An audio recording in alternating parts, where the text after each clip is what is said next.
everyone, and welcome on board with myself, Scott, on the Sunset Safari. It's a hot and sunny day with a bit of a breeze, which is helping to keep us cool this afternoon, and I'm teamed up with VM on camera.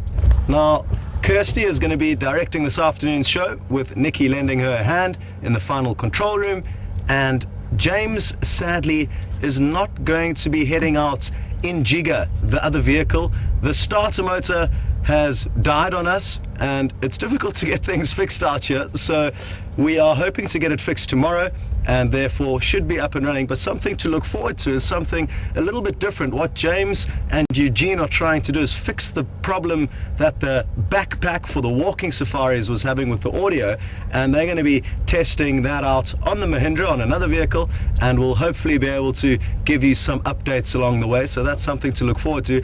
If that doesn't happen though, you'll be stuck with me until the Fireside Chat. So if those of you, some of you may have forgot about the Fireside Chats, or some of you may be new to the show and don't know that every Sunday night for the last half an hour of the broadcast, we sit around a campfire and answer your questions, play you some fun clips and highlights of the week, and it's a great opportunity for you to send us questions about kind of random things that don't necessarily pertain to what we're seeing on the safari. So start thinking about any questions you would like to send through to either James or myself that aren't necessarily topical with what we are seeing on the safari. Now, we've started off with a herd of wildebeest here, and I'm sure it's been a long time since a lot of you have seen this many wildebeest in one sighting, and I wonder where they came from.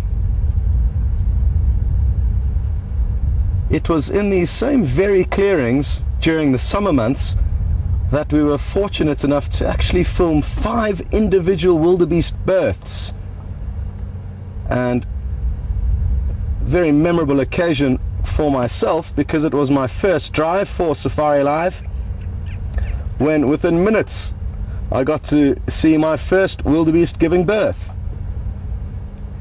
And they're certainly not going to be doing that today, but in the coming months we could get spoilt with a bit more action from them. Unlike the wildebeest of Kenya and Tanzania, which migrate massive distances in a year-round trek following the food and the rain, here it's a little bit different, and the wildebeest will certainly move seasonally, but not in a set migration.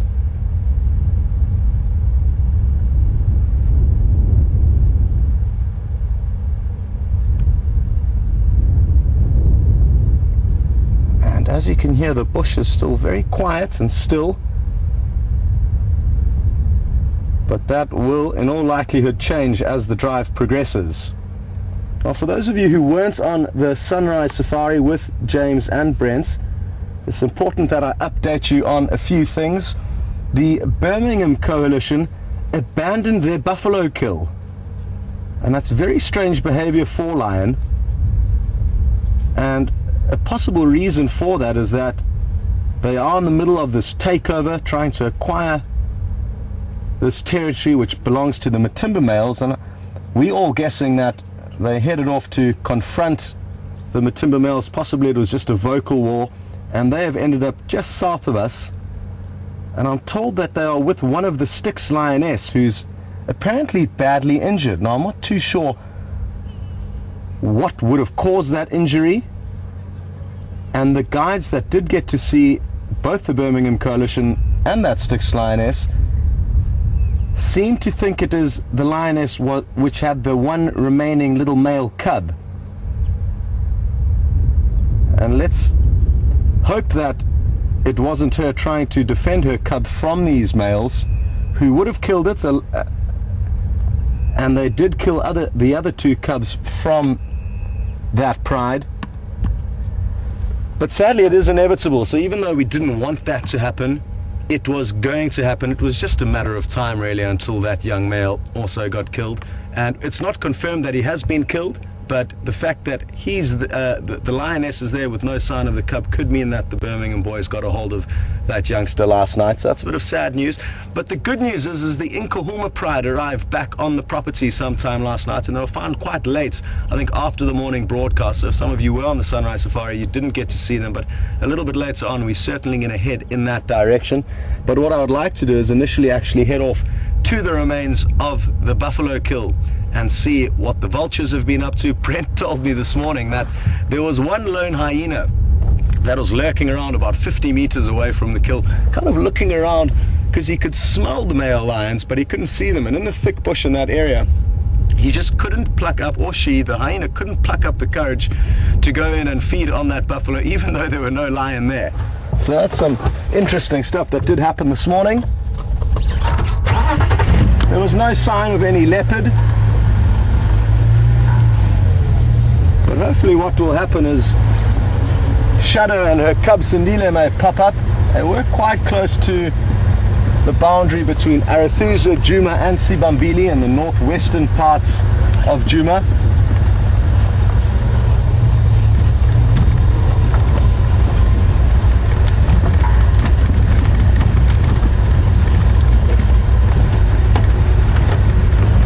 Well, a very big thank you to all of the viewers who've been keeping an eye on the Djuma waterhole cam, because you've just helped make our next decision as where we shall go next, because apparently there's some zebra and kudu there. But I just want to let Viam show you this final view of the wildebeest heading off into the quarantine clearings.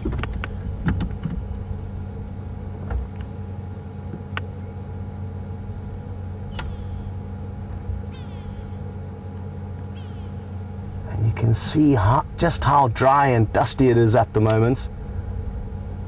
As each footstep that they take, their hooves kick up a cloud of dust.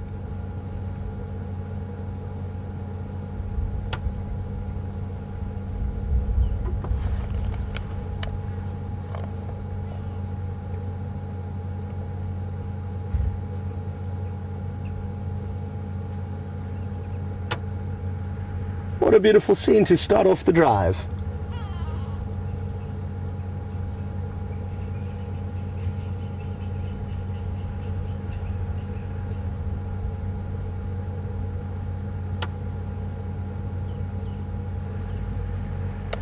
Now, one thing that I forgot to mention, and it's applicable to viewers who may be joining in for the first time, that this is a live safari, as you may have gathered, and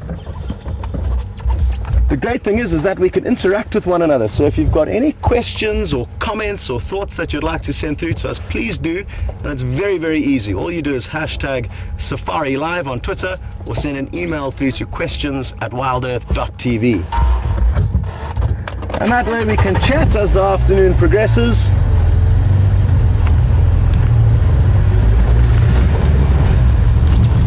And discuss the weird and wonderful things that we are so privileged to be a part of out here.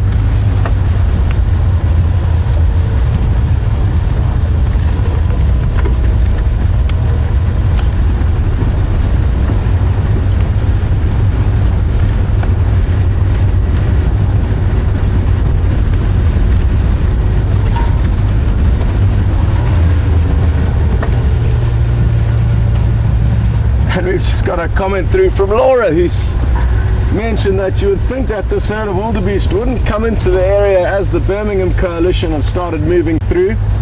And you're right, Laura. The problem though that the wildebeest face is that because it is so dry, there goes some of the kudu. I don't think they're the ones you could see from the waterhole camera, but quite nice because there's an adult female and a young male and female that both would have been born probably this time last year, but they're the two at the back, and you can see how already the male's a little bit bigger than that young female.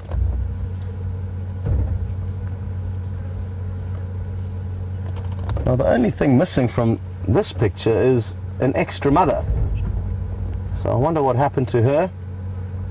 She could be somewhere nearby, or she may have been caught.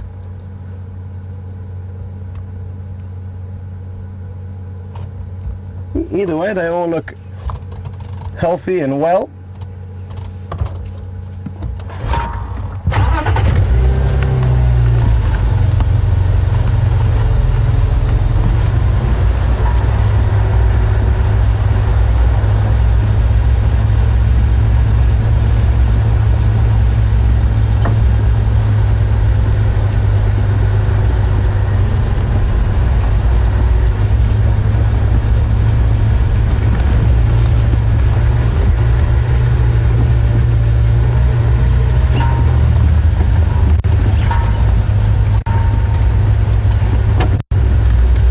So far wildebeest. Now one of the next herbivores is the impala.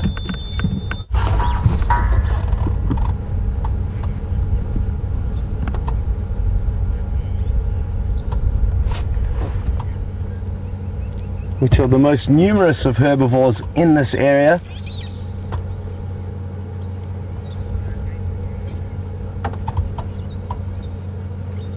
You can hear the loud shrieks of a brown-headed parrot in the distance. I can't see them sadly because we don't get to show you them very often.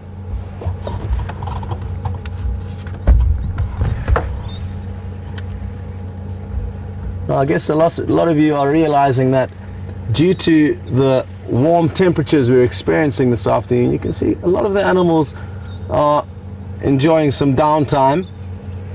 One of these impala you can see is chewing the cud, the one that's lying down.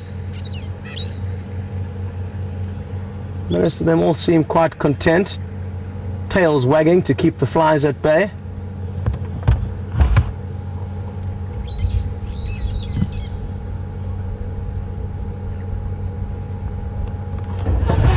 Great.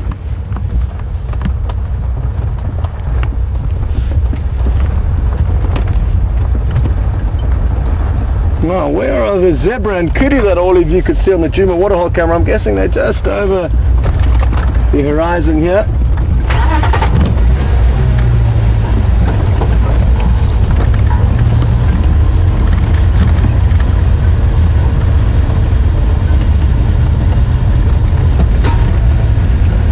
There's a bird that we don't get to show you very often. A very interesting beak.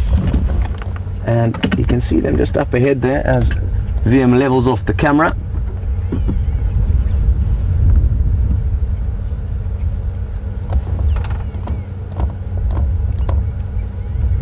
And it's a bird called the Hardida ibis. And they're not the most popular of birds because they've got quite an annoying loud call. And in suburban areas, they like to sit on people's rooftops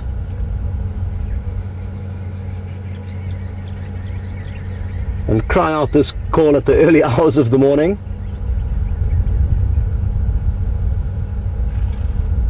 And they use those long beaks to actually probe into the ground, searching for crickets and worms. And they've got a cousin called the sacred ibis, which is very similar looking in size and shape. They are just white though in color with a black wing. And they use their long beak to feed also in the ground but in aquatic environments.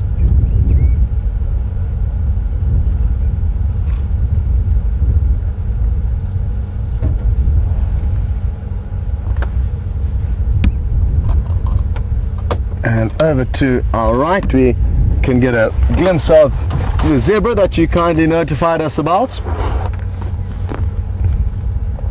I think they must have just finished having a drink at the same waterhole where we just saw the Hardida ibis. And now they're heading off in search of their next meal.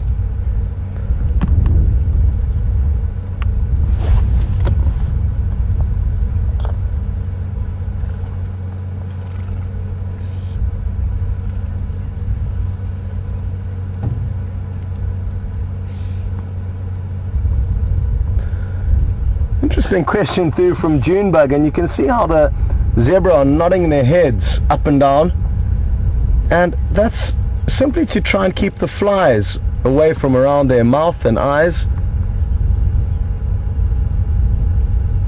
And at this time of the year there are a lot more flies around, and it will continue to increase as we get into the summer months. So that'll explain that, Junebug. And you'll probably find the presenters are also going to start shaking their heads wildly and flapping their hands around their ears to get rid of the flies. I try to embrace them, but it takes a bit of training because your body's natural reaction is to shiver and shake and swat them away. But for me, I feel like I'm fighting a losing battle, so rather just let them get comfortable and carry on.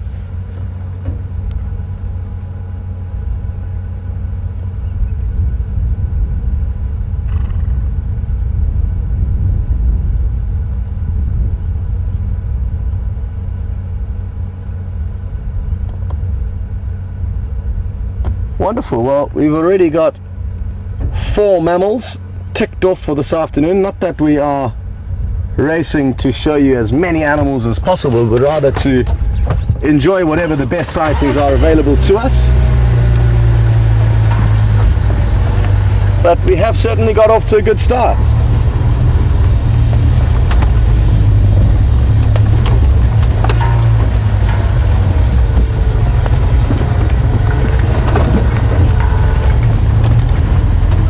So the plan is to head off to the buffalo kill, as I mentioned a bit earlier. I'm hoping that we are going to come across a frenzy of vultures trying to feed on this kill. But the tricky thing that they'll face is they almost require the apex predators like lions or hyenas to... Oh, sorry baby Nyala. Didn't mean to separate you and your mom. So that's another mammal for the list already. Cousin of the kudu that we saw earlier.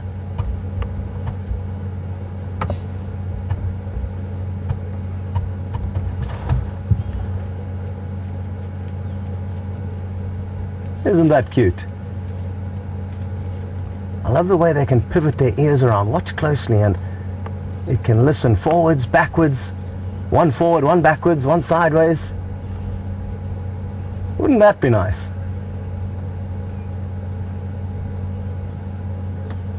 And that big bushy tail. No other antelope have a tail quite as bushy as the Nyala in this area. And those tiny spindly legs, you can only help but wonder how they don't just snap when they're running through this rough and rugged terrain.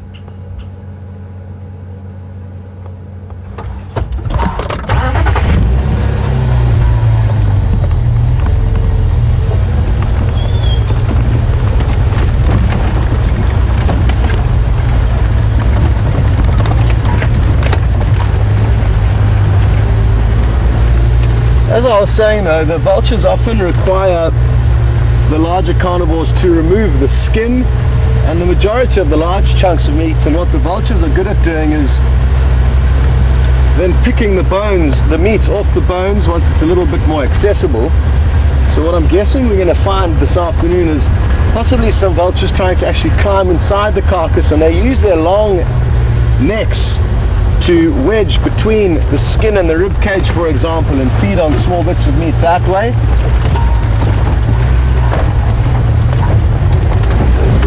But there will be a lot of the kill that they simply cannot access, which is good prospects for later on, because that means there is still going to be enough meat around for the hyena, who will hopefully, and I'm guessing almost certainly, pluck up the courage and work out that there are no more lions in that area. And we can expect some wonderful vocalizations from the hyena when they get excited by the prospects of all this meat. There goes one of the zebras we were watching earlier.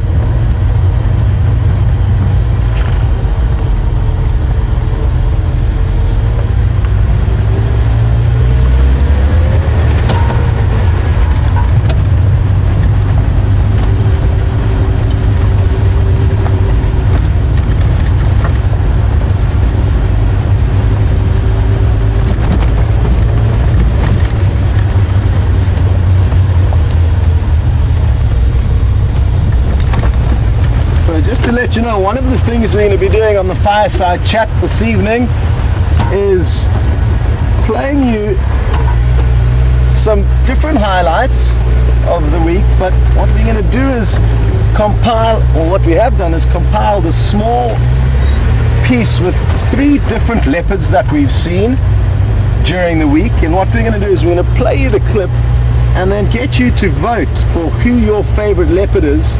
And we don't actually tell you which leopard is which. Some of you, or a lot of you, will actually be able to work out who's who. especially the Leopard ID experts. But what we're hoping to achieve by doing this is just to base your vote simply on beauty. So who do you think is the most beautiful of the 3 leopards that we're going to show you? So that's something that we haven't done before, and look forward to seeing who gets voted Leopard of the Week here at Nkuhuma. And we've also got a wonderful clip of the Birmingham Coalition of Male Lions, all 5 of them vocalizing. Oh, now it already smells here very, very pungent, and we're probably 100 meters away from the kill. And when I mentioned that we're heading straight there, VM wasn't very impressed with me, because he knows as well as I that it is going to be very smelly. But thankfully on this windy afternoon, look closely, there's a vulture that may just take off. Now there it goes. Well done, VM. So good prospects. There's a vulture very close by, and I'm sure there's going to be a lot more. At least I hope there will. But the good news is, with this wind, is that we should be able to position ourselves accordingly to be upwind of the stench.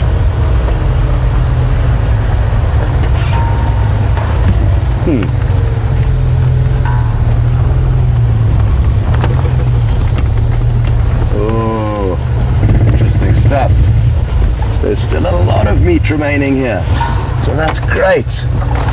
Great prospects. Now, before VM zooms in here, I want to warn you that there are going to be some pretty gruesome images, but some that are going to be important for us to show you. So close your eyes, and I'll tell you when you can open them up again if you are a bit squeamish. And take a look at that nose of his. Oh.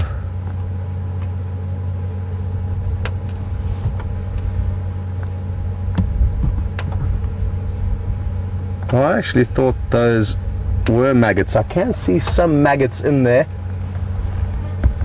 So already the flies, a very, very important decomposer, has started doing its business here. And you can almost see the ground moving. So a lot of maggots in there. But I don't actually know what the majority of... They're all tiny maggots of actually different sizes. So that's what's going on there. Whew, the eyes have been pecked out. The vultures have been pooping on its head. One of the ears has been chewed off. And look closely at how well cleaned off the ribs have been. So that is where the vultures would have got the majority of their meat from. But like I said, I think a lot of them have managed to feed. Look at all those flies. Ooh.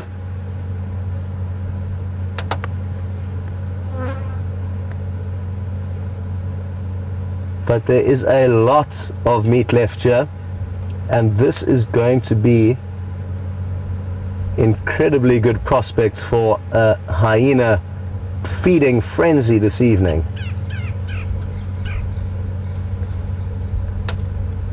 Who knows, maybe even a leopard will pop onto the scene. Any hungry carnivore that is downwind from this buffalo is going to start making its way here.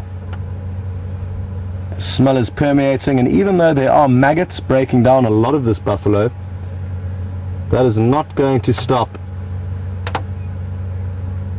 the carnivores coming in and continuing to feed on it. So, if you don't like the horrible images we've just showed you, and you have been closing your eyes, you can open them again now. We have zoomed out of the kill, and it is now safe for squeamish viewers to rejoin the safari. But it is important for us to be able to show you everything, even the things that do make you squirm around a little bit, because it's all important parts of nature, and a good example of how flies have come in and started doing their rollout here. And without flies, the African wilderness, as along with the many other wilderness areas, would be littered. Oh, I'm actually going to change my route quickly. Would be littered with rotting flesh, and what they do is help break down this rotting flesh, and that prevents disease. So even the flies that are quite frustrating from time to time, like the one on my cheek, they do serve their purpose out here.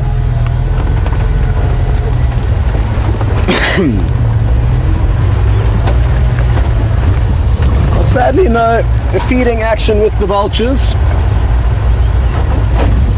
but you can't win it with everything out here, and what we can hope to see is something even more exciting than that, and that is of the hyenas coming in a little bit later. Afternoon, Lex. Hello everyone. How are you doing? Good. How are you, man? Yeah, very good. I'm live, so I'm going to keep on trucking. Cheers. Have a good one. So VM just panned the camera up into the sky there because we don't want to make anybody feel awkward while enjoying their safari and have a big camera pointed at them. It's not that we were hiding anything from you. And it looks like they're also going to have a quick check-in on the buffalo kill.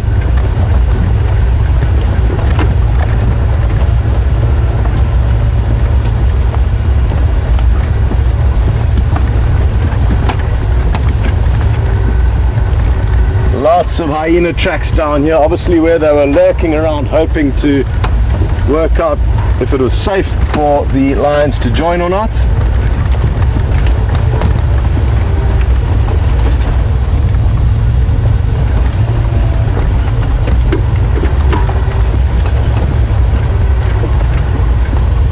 Look at all this dust overtaking us. Oof. Okay, VM, can you see the little bird jumping around on the right there? Try and keep an eye on it. Oh, please don't fly away. Oh, it's not going to be easy, VM, sorry. I've given VM a close to impossible task here of trying to find you a beautiful, beautiful little bird. Oh, well done, VM. There it is. Please turn and face us. Look at that bright orange chest.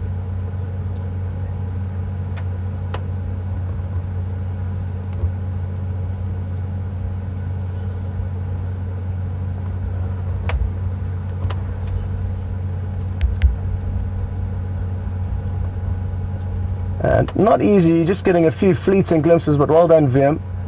And that is a orange-breasted bush shrike, also known as a sulphur-breasted bush shrike. And isn't it a pretty little bird? It can be confused with the grey-headed bush shrike, which is a much larger cousin, and it's got a far bigger and more robust bill.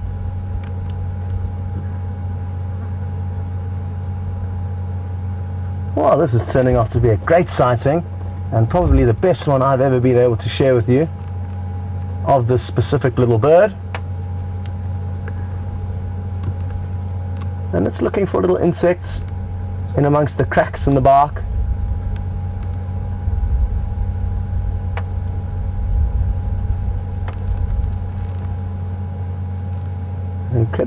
Incredible how easily it makes its hopping look from branch to branch, sometimes incorporating half a wing beat to get a little bit further.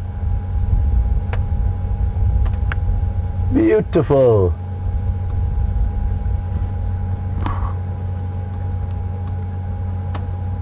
Oh, this bird started eye level with us, and now we're peering right up into the top of this tree. And what it'll probably do is in the next tree it flies to, it will also start at the bottom and work its way back up.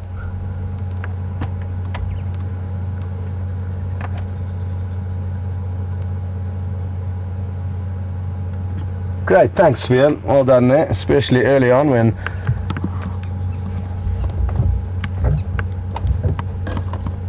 the bird was covered by a lot of twigs. And apologies to hear that some of you didn't hear the audio earlier, and Diane, I can clear up with you. The 5 Birmingham males are with one of the Styx lioness, and it's believed to be the mother of that remaining little male cub. And she's quite badly injured. Nobody knows what caused her injuries. I'm guessing it could have been her trying to defend her remaining cub from the Birmingham boys. And while a few of them may have taken care of that business, the others may have been keeping the mother at bay, and in doing so injured her ever so slightly, or I'm not actually sure the extent of the injuries, but it's nothing too serious, it sounds like, from the other guides. And they're not too far away from our southern boundary, but I don't think they will necessarily come back anytime this evening while we are still broadcasting, but possibly tomorrow morning on the sunrise safari we may be able to have some more updates for you then.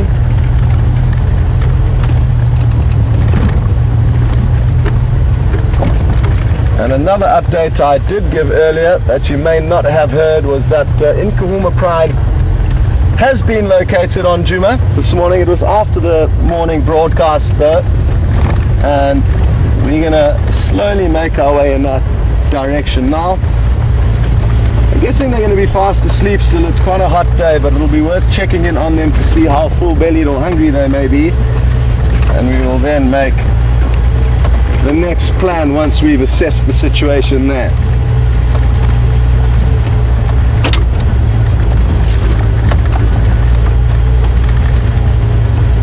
One thing I also did mention that you may not have heard is that it'll just be me this afternoon. The other vehicle has broken, but nothing serious, and we should have it back up and running by tomorrow afternoon.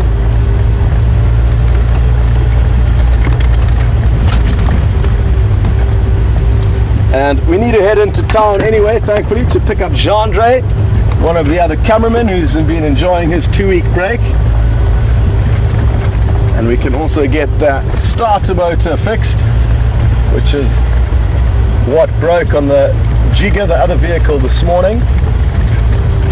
And it's always a good excuse when we do have to pick somebody up for a little town run, so we can resupply on chocolates and treats and toiletries and anything that we don't have access to out here, which is just about everything you have access to in the real world. So everyone will send through lists of what they want, and whoever does the town trip tomorrow, which will probably be me, have to run around frantically buying everybody their bits and pieces.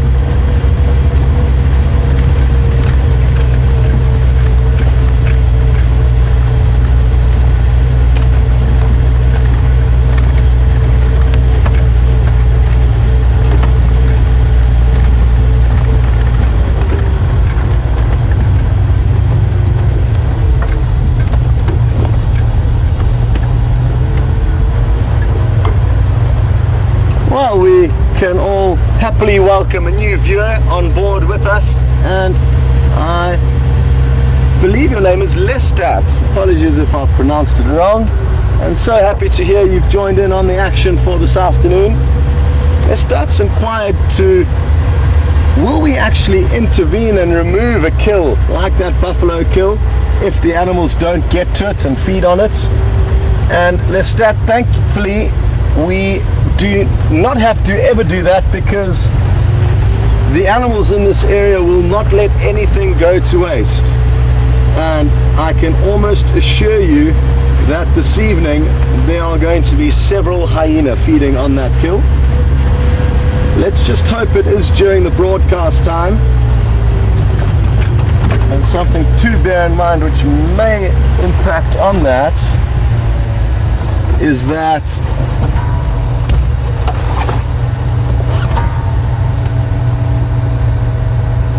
we do have the Fireside chat this afternoon.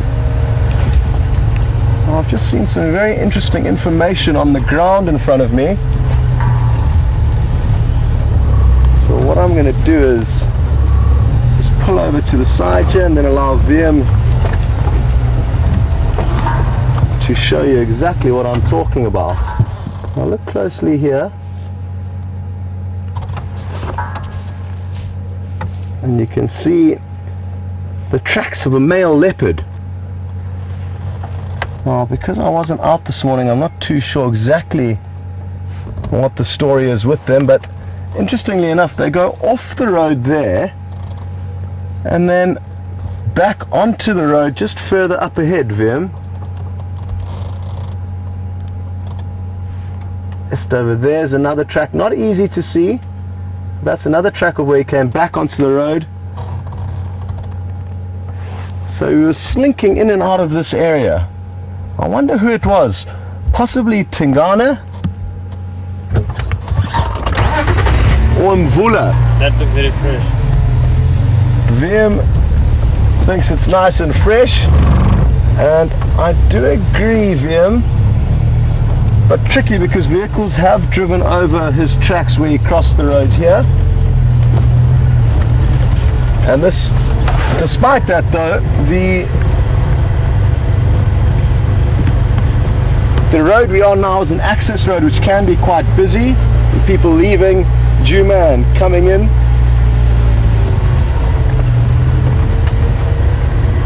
But still good prospects. He's been all over the show here. Okay, well, good prospects. We are in the area where a big male leopard has been moving. Oh no, hang on.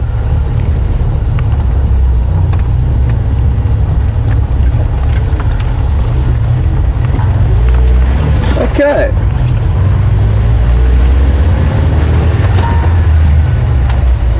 Well,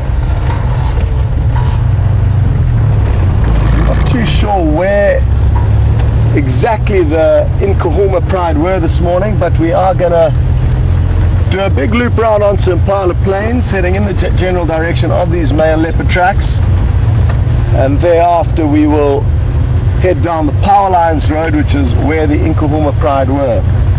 What I'm going to do is I'm just going to jump on the radio quickly and get a hold of Craig, who was out this morning, and try and find out, I think he actually found those lions, and find out where exactly they were. Craig for Scott.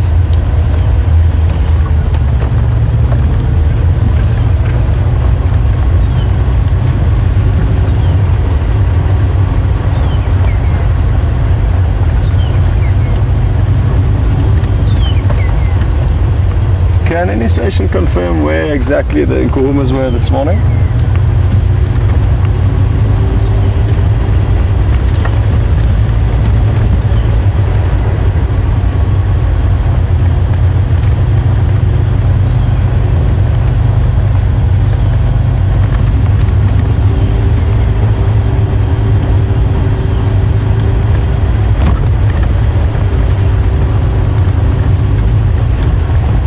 Okay, copy that. Thank you very much, Emil. So we actually have just driven straight past where the closest access would have been to those lions, but that's not a problem, and I think it's going to be useful for us to just drive around in the meantime and see what else we can find along the way, because I'm almost certain those lions are going to be fast asleep in this heat.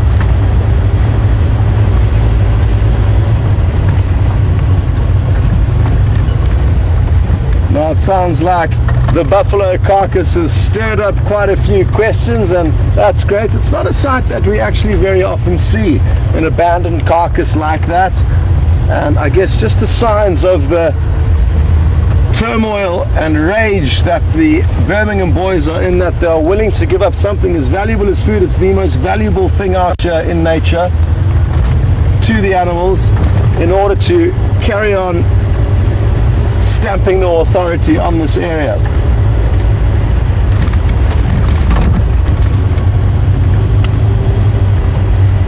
And Leslie in Austin, Texas has just asked on that topic,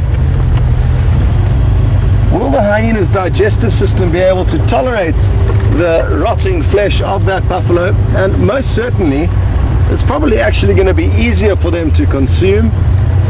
And what we mustn't forget is even us as humans will often allow meat to break down and hang before we feed on it. And to eat a very freshly butchered animal would often not be a wise move, as the meat would be very, very tough. So I'm guessing the hyena are going to be very happy to have soft meat that's easy to consume at a rapid rate. And what we must also understand is that the maggots would only have been able to access certain external parts of the buffalo, parts that have been opened up, whereas, there's a lot of that buffalo that is still shielded by skin, and therefore won't be infested with maggots just yet.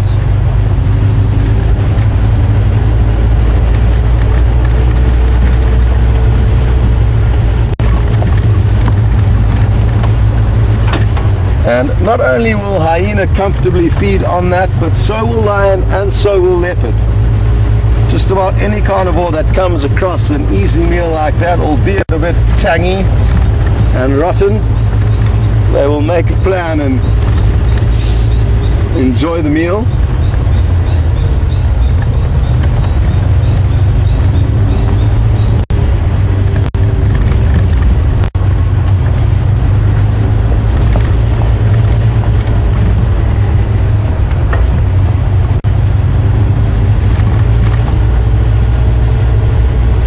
The reason why I did want to loop around in this area before heading to the lion is that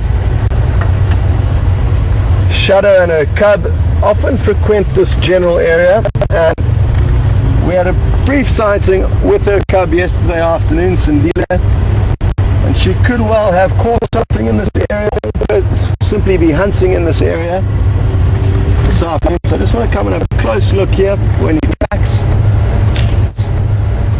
Signs of their whereabouts. And what I will also be able to do is get onto the Arathusa Game Drive channel, which is it is a different frequency to the channel we operate on here on Nkuhuma, and therefore inquire with those guides as to whether or not they had any luck finding them.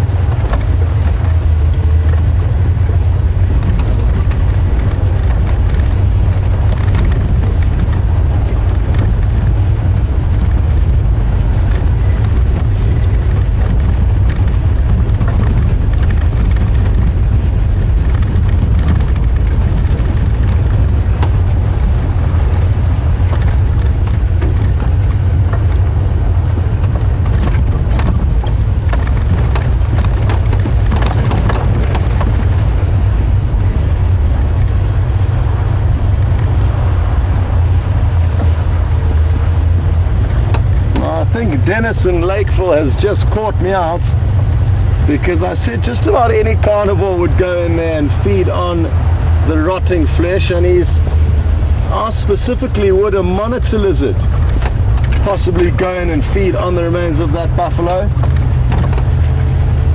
I don't think so, Dennis. And Dennis also did mention that a Komodo dragon would certainly feed on a carcass like that, and it's a very similar looking reptile, but a lot larger than a monitor lizard. And they also do have saliva with an incredible amounts of bacteria in it, but I believe that is for actually killing their prey, not helping to consume it. So by biting their prey with this bacteria infested saliva, that actually is what kills their prey. But I've never seen a monitor lizard feeding on remains, Dennis, and don't actually think that they would. But a little part of me is saying that it could happen, and that's the great thing about being out here, is that often, and very often that is, the animals will surprise us.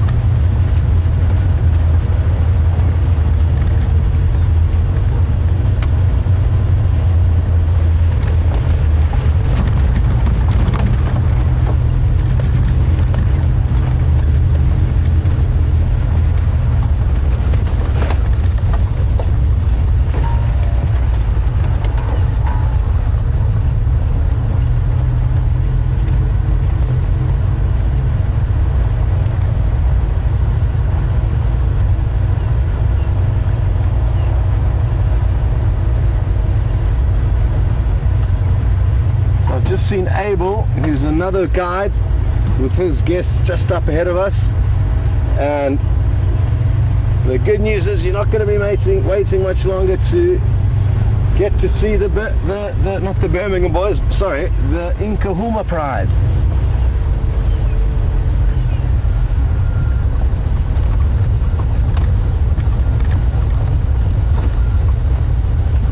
And they've been further north of us, as deep as the Manyaleti Reserve, so quite far north of us for quite some time now. I can't remember when last we saw them, probably about 4 or 5 days ago at the least.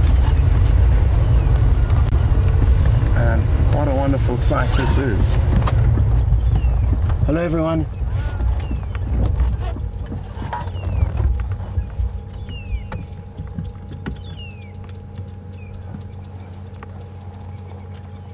I'm pleasantly surprised at how alert and awake they appear at the moment, because my forecasts and predictions earlier were that they would be fast asleep. But at least a couple of them have their heads up and are grooming.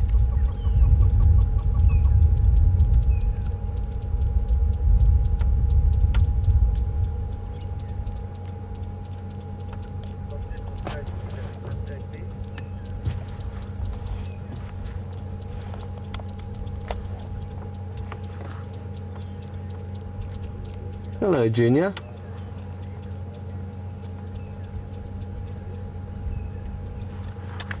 Now we've just got a great question through from Sarah, asking how far away is this pride of lion from the buffalo kill we've just taken a look at. And not too far at all, probably about 1 kilometer as the crow flies. But I don't think the wind is in their favor. If the wind was blowing directly from that buffalo towards them, I'm confident that even from this distance they would probably be able to pick up the smell. What very well may happen though during the course of the evening is that if and when the hyena do find that carcass, I'm guessing there's going to be a loud commotion of excitement from them, and that may well alert this pride of lion to the kill. But they might be a little bit skeptical, because it wasn't very long ago that the same pride of lion was chased off their own buffalo kill by a very large clan of hyena to the west of us. And I think all of the lions from this pride were unceremoniously chased into trees by the enraged hyenas. And it's great to hear that there are some hyena that are standing up to the lion, because usually in this area of Africa, in the Sabi Sands, the hyena will most often focus on stealing from leopard. It's a lot less dangerous, and also because there are a lot of leopard in this area, it does make sense for them, because they can certainly sustain themselves just from stealing from hyena and also hunting for themselves from time to time.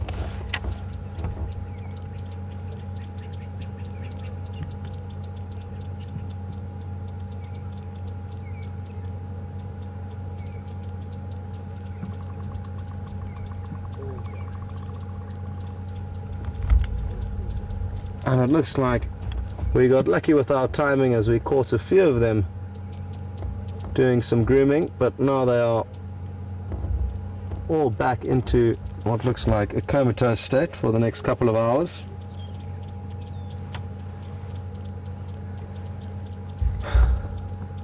I really do wonder what is going to happen with this young male. I do not envy the situation he is in. He's going to need to move out of this pride for more reasons than one. And the main reason being at the moment is that this Birmingham coalition of 5 males, I think, will almost certainly kill him if they do get a hold of him. James seems to think there's a glimmer of hope that they may adopt him into their coalition. And anything is possible out here, but I think that's highly unlikely.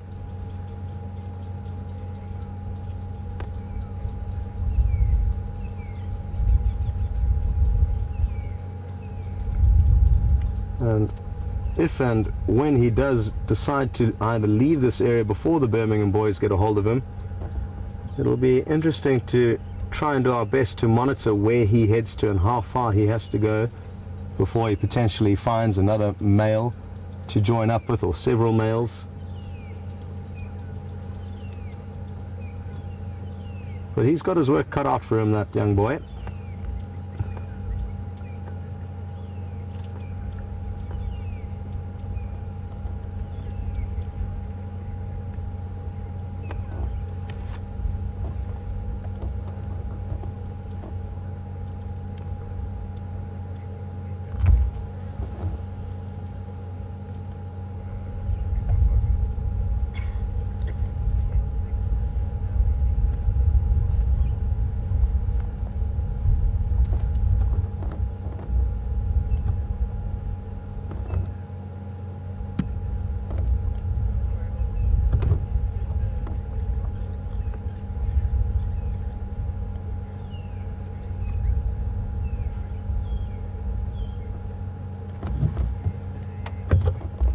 Okay, well, I think we can utilize our time a little bit more effectively during the hotter hours of this afternoon, and rather interfering with the lion siesta. Not that we are. As you can see, they are all completely disinterested in us. But we are going to come back a little bit later when hopefully they start showing a bit more signs of life, and that way maybe we'll get to see them hunting. They don't look extremely full-bellied, so that's good prospects for us, because the less full they are, the more inclined they are to go out hunting. Doesn't look like much prey in this general area either. If there was, I would have suggested we wait here for a little bit in the chance that something may stumble upon the lion, and that very often does happen. You enjoy a sighting of a pride of lion in the morning, and you come back to the very place where you left them empty-stomached, and they've all of a sudden got a full belly because an unlucky prey animal has walked right into them. But there certainly doesn't seem to be much to the south of us. We'll check carefully to the north, and if there are no prospects or imminent prospects of hunting, we will keep pushing on and see where we get led to next.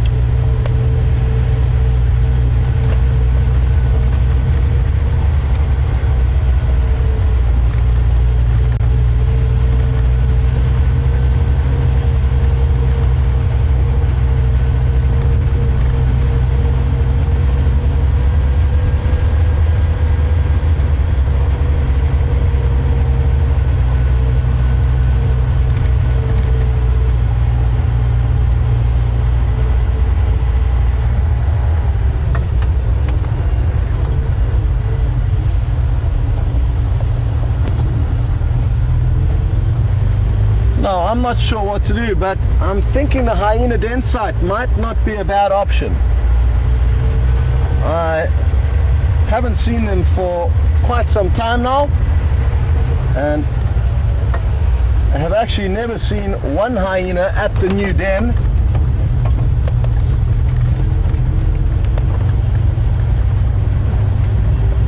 So let's cross our fingers and hope that the den is in fact active. It'll be great to actually be there, because if we see a lot of the adults are there and then see them heading in the direction of that buffalo, we'll know to follow on their heels. It's actually going to be a tricky decision to make a little bit later on. As it cools down, the likelihood of the lion getting up and the hyena arriving at the kill are kind of very similar. And I'm almost inclined at this stage to invest our time at the kill rather than with the lions. Anyway, we'll cross that bridge a little bit later, but I am already concerned as to how we're going to decide where to go. But maybe we'll let all of you decide what we do, and that way I'm no longer responsible for whatever happens.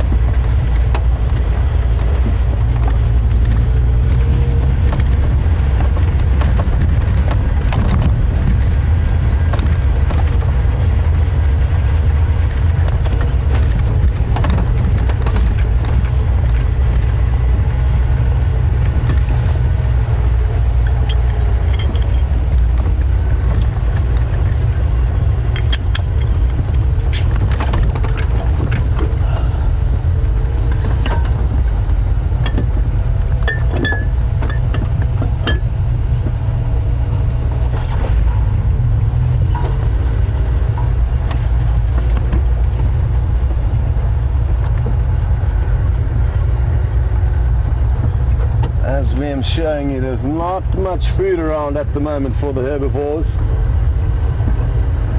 Sparse, dry bushveld.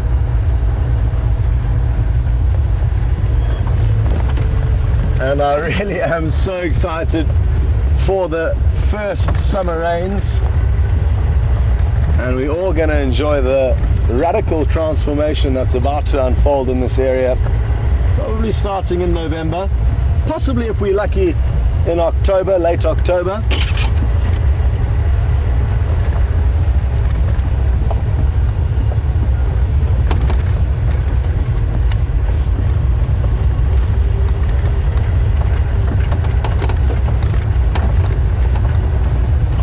Well, I've got some wonderful news, everyone.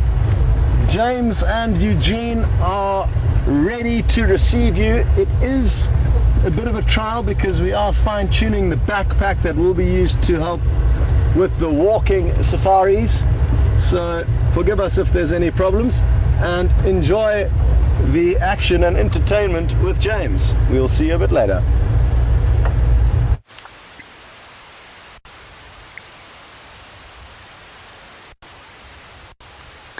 Hello everybody, just a quick experiment. I am but 20 meters outside of camp and just trying a little point of view experiment with a little walking camera. So I'm not in any way about to track an animal or look for animals. We're just looking at a couple of very small things in the bush.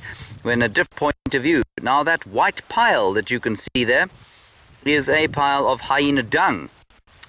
Pristine in its magnificence.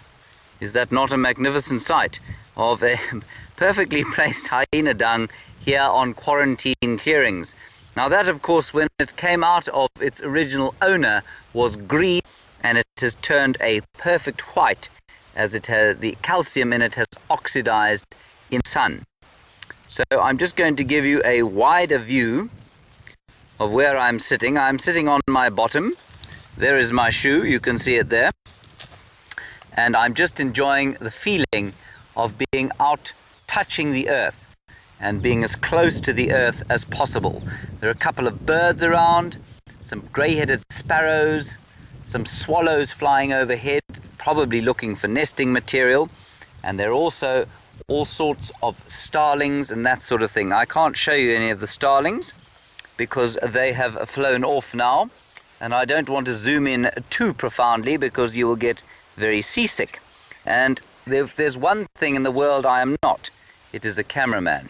Anyway, that's the idea, and I will see if I can find further birds and things as we go along. There is a hornbill I can see.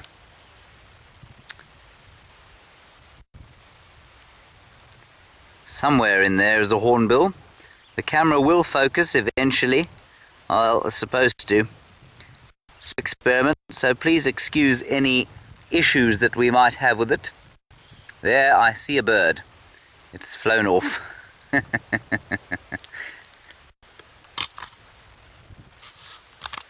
Right, here we go.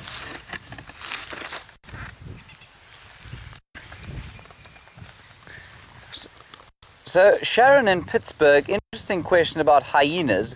Having just looked at the dung, we are now moving slowly across quarantine clearings. Sharon, you want to know if they have an issue with flies because they're not very fastidious cleaners. Sharon, they're actually not too bad as far as it goes with cleaning, but absolutely they do have parasite issues. That's when they move their dens, of course, is when the parasite load in the den becomes too large for them to cope with. So what they do then is move the den so that the new place is less parasite free. You must also remember that they've evolved to deal with the ectoparasites that occur in an area like this, and so that's not too difficult for them to do. We are now walking across quarantine clearings. Thank you for that question, Sharon. And I think this is probably the longest walk we've managed to do, and goodness knows how long. Let me see if I can see some dwarf mongoose which are investigating a pile of elephant dung, and we'll see if we can't get a look at them as we go a bit closer.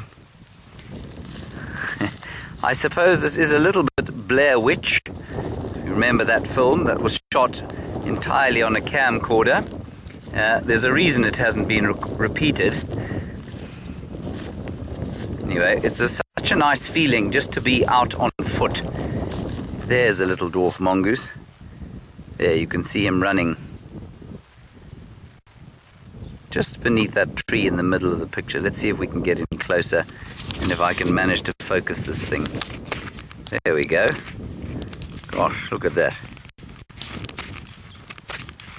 It's all... Right, let us go back to Scott, see how he's doing. There's dwarf mongoose. And I will see you a little bit later perhaps at the fireside chat. Bye-bye.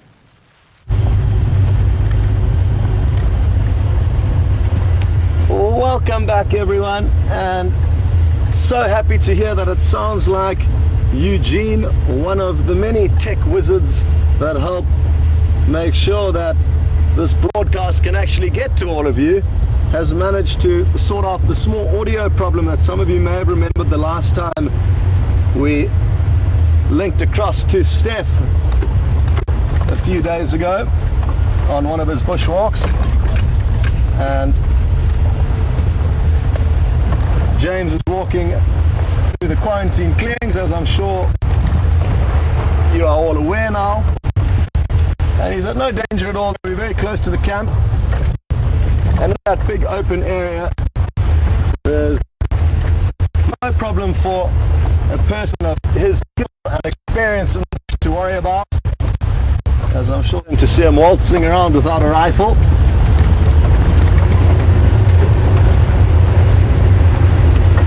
And you've come back at a good time because we're not far away at all from the hyena den.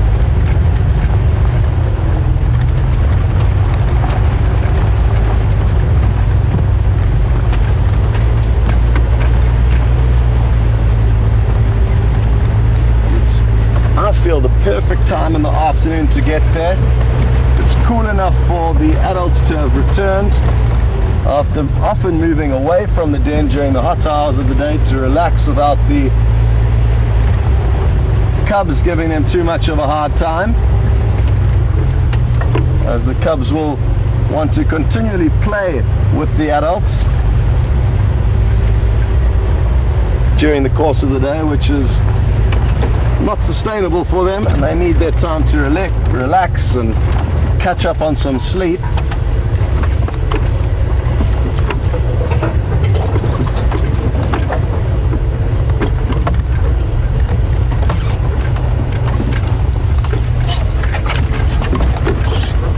This den side is a little bit tricky. The bush in this area is very, very thick and certainly not nearly as easy to... You see that bird that's just landed there? Yeah. Well done. This is one we don't get to show you very often. And it's a kingfisher. You can see that beautiful turquoise band along the edge of its wing. And it's called the brown-hooded kingfisher.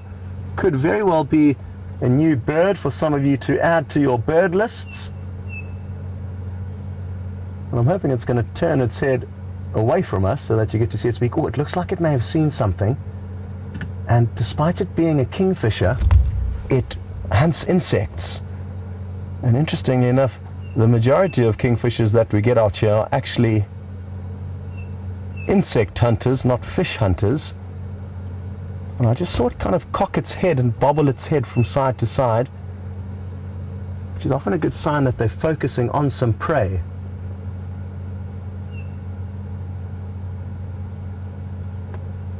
Come on, why don't you make a kill for us? Well, it seems to have now unfocused its attention that in the area where it was initially staring. Let's see if we can get you a little bit closer to it. Something you can all look forward to is seeing and also hearing the woodlands kingfisher, which is probably going to return somewhere around November, early November, from Central and North Africa.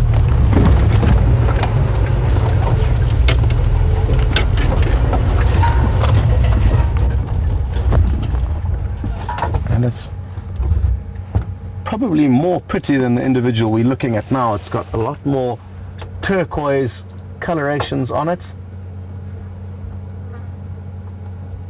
Looking straight at us. Perfect. There we go. Bright red beak with a slight brown tinge to the end of it. Do you see that little head bobble there? That's what I'm talking about when they have seen potential prey.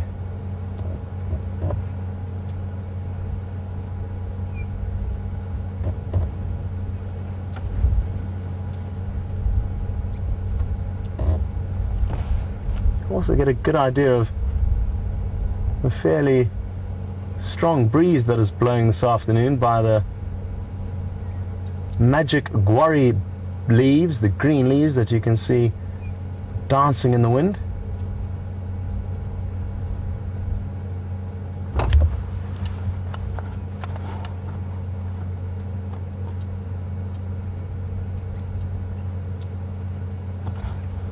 Well, just like I think I shared my best orange-breasted bush shrike sighting with you earlier, this is probably the best woodlands brown-hooded kingfisher sighting I've shared with you.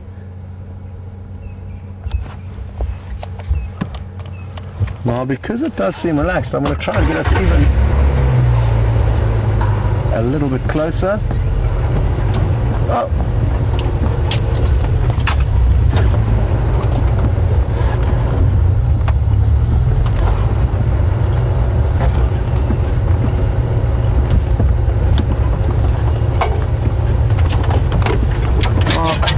I did mention that you should start your bird lists, and Kelly has just asked if there is a bird list that you could print out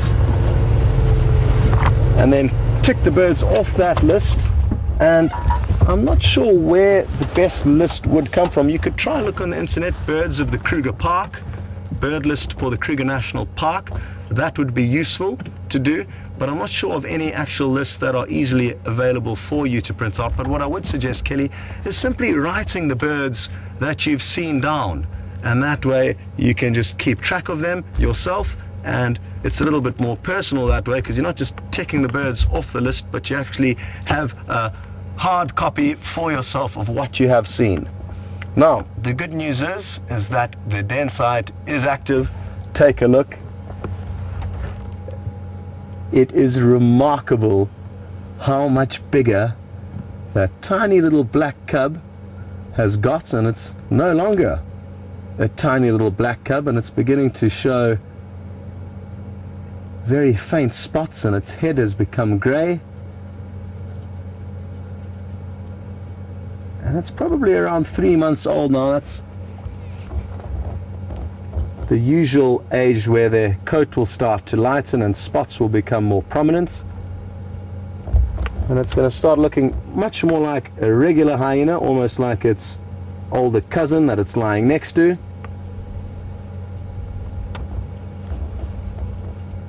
No sign of any adults just yet though, and they're enjoying basking in the afternoon sunshine.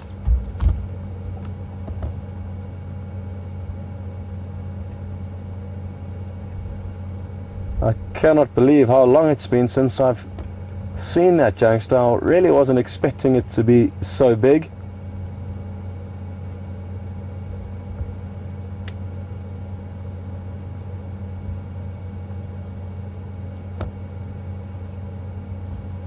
No sign of any of the adults there. Maybe they will still return a little bit later on to nurse the cubs before heading off to try and find their next meal, which is going to be easy for them because that buffalo kill is probably only about 500 meters away from here.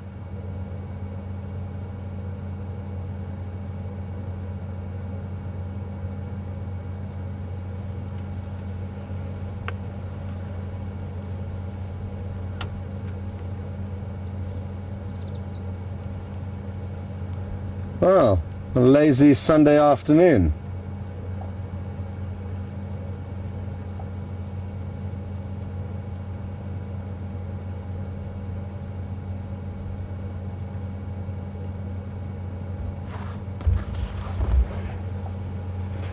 Now what I would like to do is get onto the radio quickly and just update everyone that the den site is active. I know a lot of people have been trying their luck here over the last few days and haven't managed to see them, so this is great news, and hopefully we'll be able to share this with the other guides.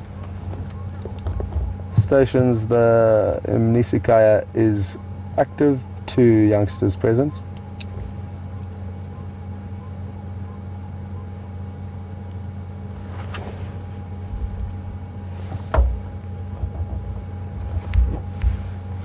No negative off Galago shortcut. If you continue north along Galago shortcut past the access to the Galago waterhole, the best access is the second 2-track, the most northern 2-track if you are heading north from the waterhole link.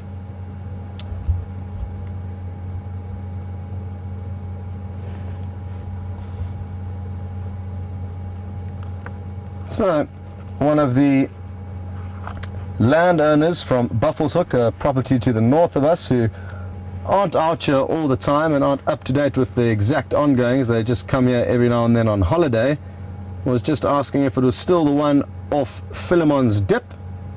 So I was just trying to give him the best possible directions in here. What I am going to try and do is get us a little bit closer, because we can squeeze our way through this vegetation into a slightly better spot.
I really do love coming to the hyena den, because a lot of people around the world have, for some reason, been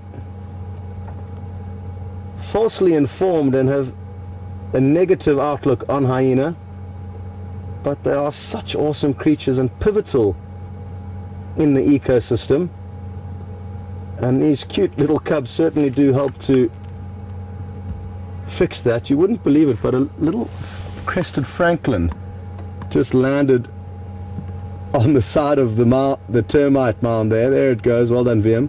Just in time. And those little cubs pricked their ears up. It goes to show how good their hearing and senses are.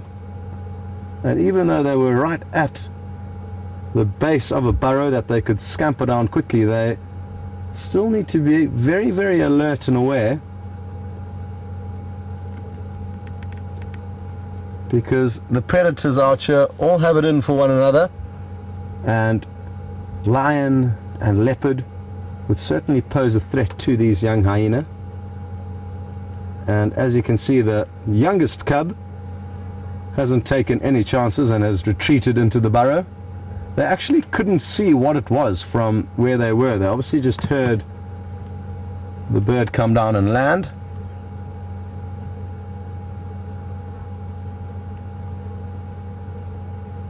And I'm guessing it's not going to be too long before the young cub does poke its head out again and come out and enjoy relaxing in this afternoon sunshine with its cousin. Good news is James has found another spot on quarantine that he would like to show you. So over to him, and we will see you back here shortly.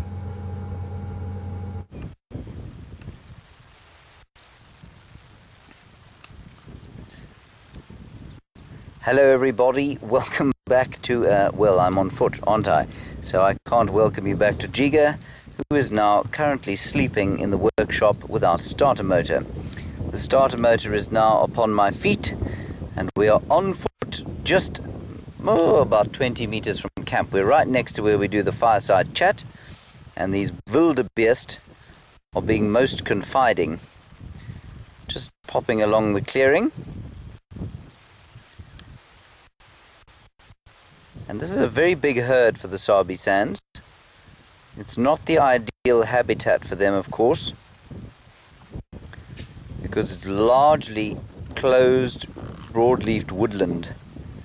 You can see the atmosphere seems to be quite full of smoke and that sort of thing. And what I'm going to do now, I think Scott showed you the wildebeest at the beginning of the drive. What I'm going to do now is show you a picture of the fireside chat.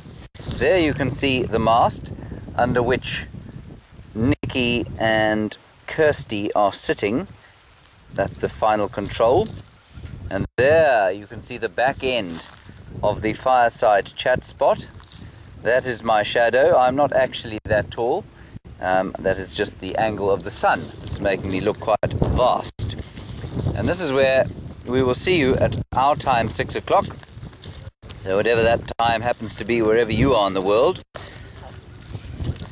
This is the fireside chat spot. I like to sit on that high point there, because I don't look quite so little. And there is the fireplace, whence the flames shall burst later on. And there you can see the camp. Well, one of the camps. That's one of the landowners' camps, where we had dinner last night. Last dinner it was. Not a lot is going on this clearing. Lots of birds. I've had a wonderful sighting of a... What did I have a sighting of? A grey-headed sparrow and a little canary, yellow-fronted canary.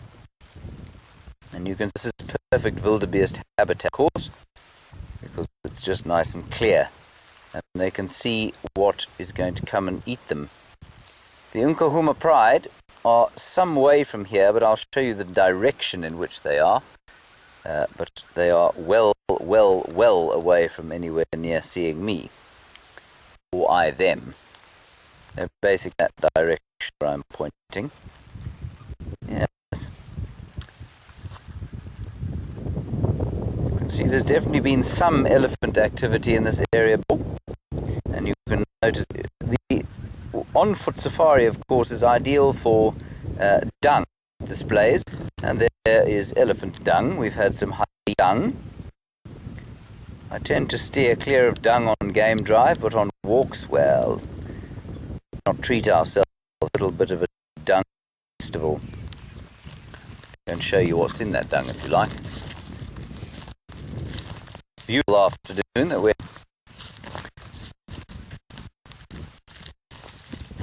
It's a little bit wobbly, I'm afraid. Not quite as steady as it might be. That's probably also got to the fact that I am, in a way, a cameraman. Now, what I want to do here is have a look at this dung from the perspective of a termite. Now, if you're a termite, and that's what you come across, that's very exciting, of course. I will now show you what the elephants eat. Those are my hands. And there you have a good idea of what an elephant gets up to eating. Lots and lots of grass and lots of sticks at this time of the year. I'm going to give it a sniff because I think it smells rather good. Delicious. It smells very earthy. I'm not sure if you're able to see me at this stage, but it's got a very earthy sort of smell. Very pleasant, like sort of herbs. And you know, whenever I'm feeling a little bit sad with life, and I'm walking through the bush, and I find a piece of elephant dung, what I do is I break it open, and I just sniff it. tremendously comforting smell. It's not that good, of course. It does smell slightly more like dung, as opposed to a nice herby, comforting smell that it is when this is the perfect age, of course. I've learned to age elephant dung in terms of aroma. This is ideally aged probably about 1 week. So that's the elephant dung discussion. That's enough of that. I think with me lying on my side, you probably lost a bit of sound there. Anyway, that was the elephant dung gushing. The other thing you can see, or maybe you can't, let me see if I can zoom out a bit here, is that about 2 weeks ago, just before I went on leave, the sun was setting over that tree in the middle of my tree there, and now moving steadily out as we head towards.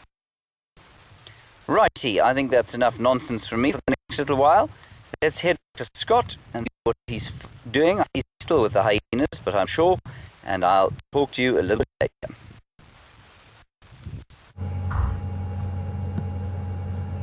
Welcome back, everyone. And the two hyena that we were watching earlier have repositioned onto the other side of the mountain. They led us to another youngster. So two of a very similar age, it looks like, and then the one smallest one. And what a great angle this is. They were all piled up on one another, and what's going to happen here is the smallest one going to climb on top. I think it will. Cute. Trying its luck. What a beautiful, beautiful sighting this is.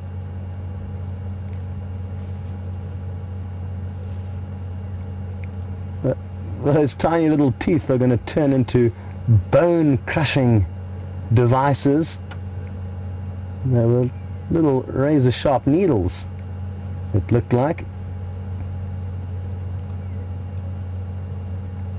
But that's going to change in the future. And hopefully a little bit later we will be able to see some of the bone-crushing capabilities of these hyenas' parents. So from gentle nuzzling and nibbling now, we could shortly be witnessing a very, very different spectacle not far from here.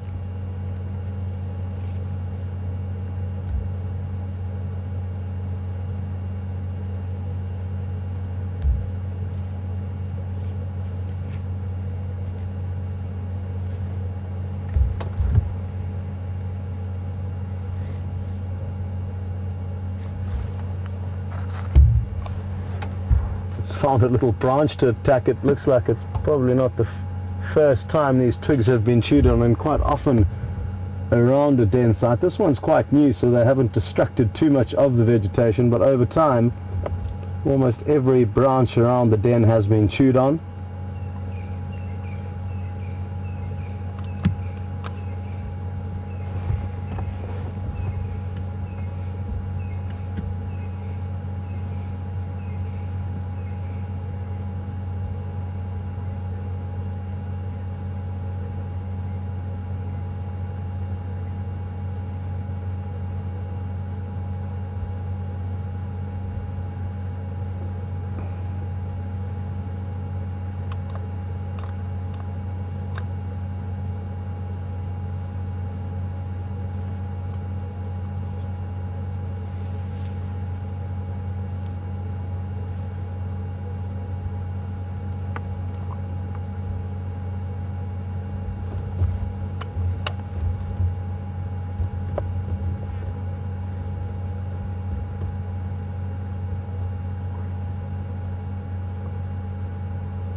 Well, it looks like it's bath time and they're all starting to do some grooming.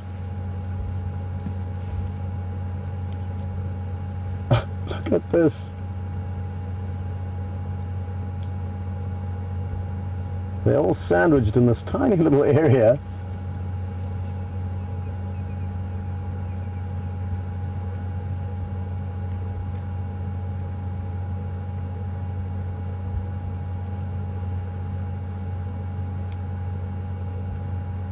You can see how dry and dusty it is. The one right at the back that we can't actually see, every time it moves its paws, a cloud of dust gets kicked up in the background.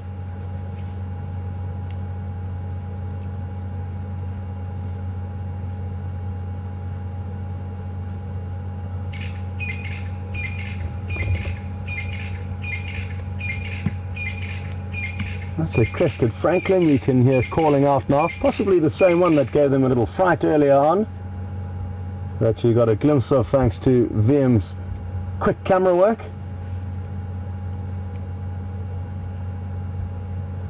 And this really is a pretty den site that they've inhabited. We're not sure exactly why they didn't go back to one of their two previously used dens.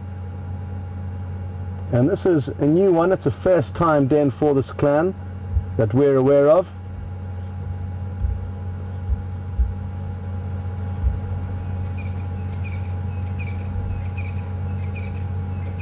It's not uncommon for hyenas to move den sites, but they usually have 2 or 3 or 4 options that they cycle through. So if they're not at the one, you usually know that they are at the other. But you can see we parked on a bit of a funny angle here. But what is interesting about this scenario is that they haven't gone back to one of their initial den sites that we knew they used. And who knows, maybe they are just looking to expand their clan's territory and therefore beginning to move and shift den sites, possibly also pressure from alternate clans or neighboring clans that could have caused them to move this den. But they haven't moved too far from the other 2 den sites that they do more frequently use, and it'll be interesting to see how much longer they do stay here for. There's no set rule. They can spend anywhere from a month to 3 months at any one den before moving off. And the reason why they do like to move 2 different dens is that naturally they get a little bit dirty and infested with parasites, and that's why if they cycle through several of them, it allows them to let Mother Nature clean up after them, and they can come back to a spruced up, fresh home a couple of months later. It possibly may have been inhabited by other animals while they were gone, and interestingly enough will often actually co-inhabit den sites with porcupine and even occasionally warthog, which is hard to believe. They probably do have their own different apartments or burrows within the same mound.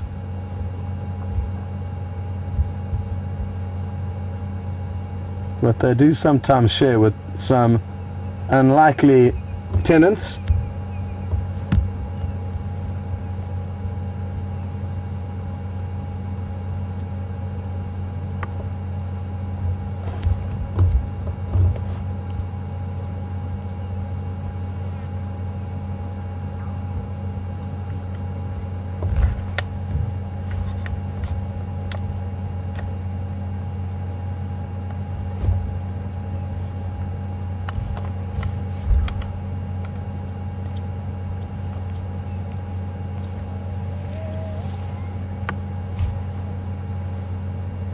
Oh, good afternoon, Lady Macbeth.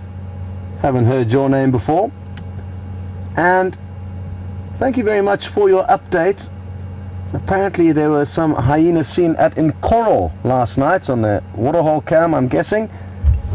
And Lady Macbeth is interested to know, how far are we away from Nkuhuma here? Probably about 3 or 4 miles away, and I'm not too sure if this clan does spread that far, and it could well be another clan's territory.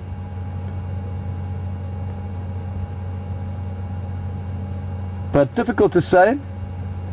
And what is important for all of us to remember is that hyenas do move huge distances every evening in search of their prey or food to scavenge. And even though it is quite far from here, it could be the same adults from this den that you got to see at Nkuhuma yesterday.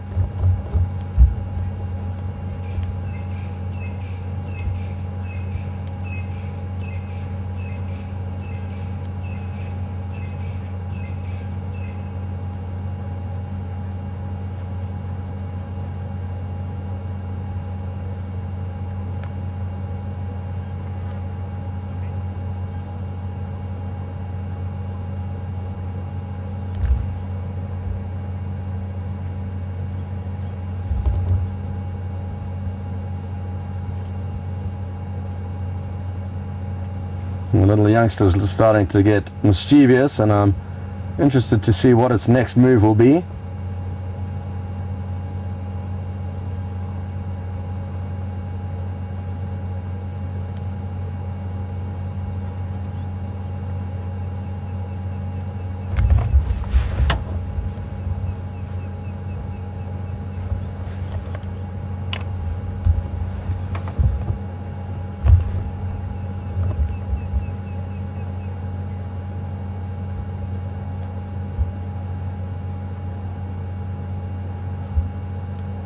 Okay folks, well it sounds like James may have found some more dung that he would like to smell for you, and we're going to send you across to him. I'm only joking. I'd just like to say goodbye to all of you until the fireside chat, and they are done with the afternoon testing with that walking backpack unit.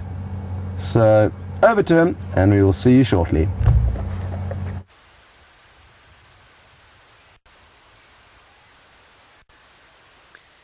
Hello everybody, welcome back to Quarantine Clearings, where I bet you've never seen guinea fowl at this perspective before. I'm sitting on the ground, lurking next to a termite mound, and these guineas are very kindly just walking gently into this beautiful golden afternoon light, not paying any attention to me whatsoever, and I'm basically at eye height to them, which is quite fun. Well, I hope you enjoyed our little experiment. Scott is still with the hyenas, so I'm not going to dwell too long here. And I'm going to see you at the fireside chat in just under an hour. We need to go and get ready for that now, Brian and I. And so from Quarantine Clearings and a little herd of guinea fowl, or flock of guinea fowl, I'm going to hand you back to Scott. Just to prove that it is really me, I'm going to show you my foot.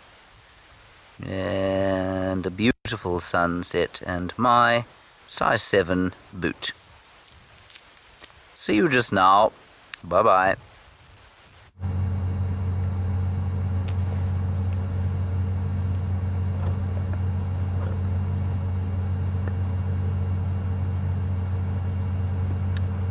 Well, if any of you have yet to see James perform on his guitar, I must suggest that you cancel whatever arrangements you had in an hour's time and make sure that you do tune in to the fireside chat, because he's an incredibly talented artist, and that is something to look forward to a little bit later.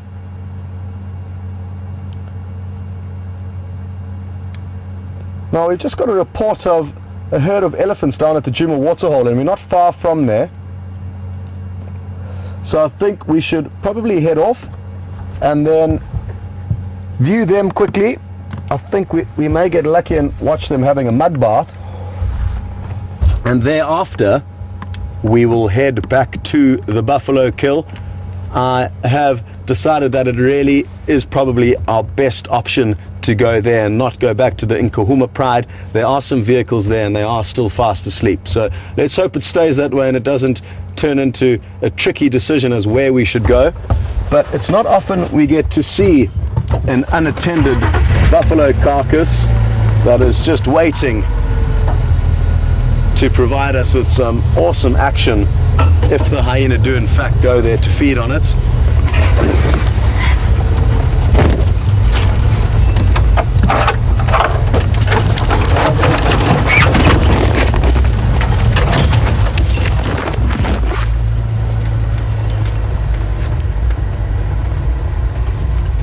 Squeeze through a tiny little gap there, and we are so fortunate to be in these tiny vehicles that allow us to maneuver through the bush far easier than the regular game viewers, which are much longer, and quite often the guides will send us through the tricky areas following the animals, and they'll loop ahead around on the roads and meet us on the other side. So I think the other guides certainly also enjoy the fact that we're around helping to stay with animals in the tricky scenarios.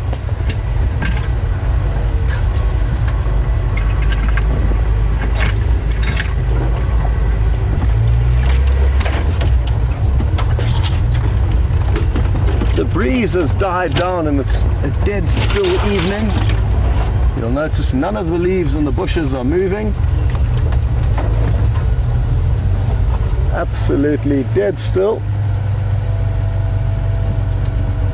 These are the leaves of a Magic Gwarrie tree, and what these branches can be used for by local people are several things. A fly swat can be quite good, but what I would like to show you is how to make a toothbrush. If you ever get stranded out here, or you arrive on safari and your luggage doesn't make it through the airport, at least you'll know where to find a toothbrush.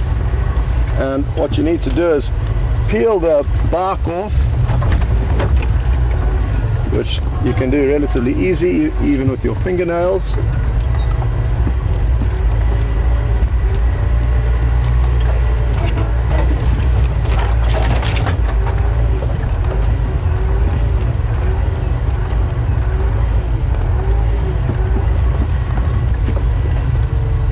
And then once you've done that, I'll just let VM zoom in to give you a closer look of exactly what I've done here. So I've just taken off the bark on this top section, and then what you need to do next is, is chew on the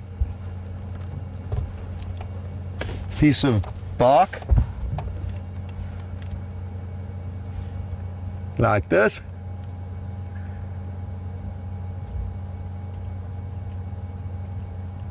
Preferably using your molars. And then what that does is it creates almost little fine individual bristles, and then you brush away.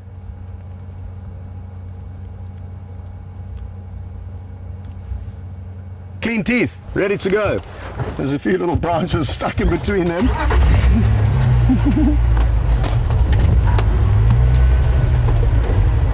And the great thing is once you've finished, it fits in your top pocket and you're ready for the next polishing of the old ivory.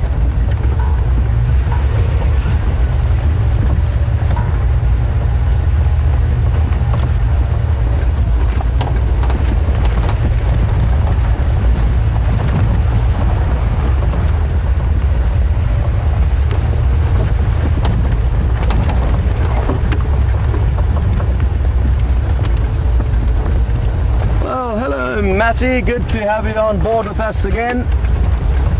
And one of Matthew's favorite animals are the hyena, and he's interested to know if a clan is made up of one family or multiple families that join together. And it's one family really, Matty, that will grow and evolve. Eventually, if a clan does become very big, what may happen is that it may split.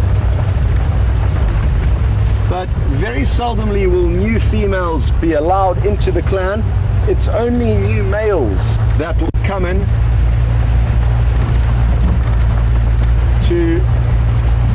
over time to mate with the female. So it essentially is one family that just grows over time.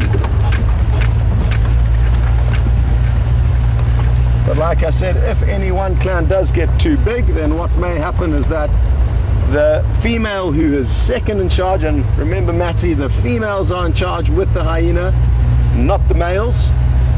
If one female who's second in charge decides that she wants to go and start a family of her own, she could very well do that and peel off with a few other members of the clan.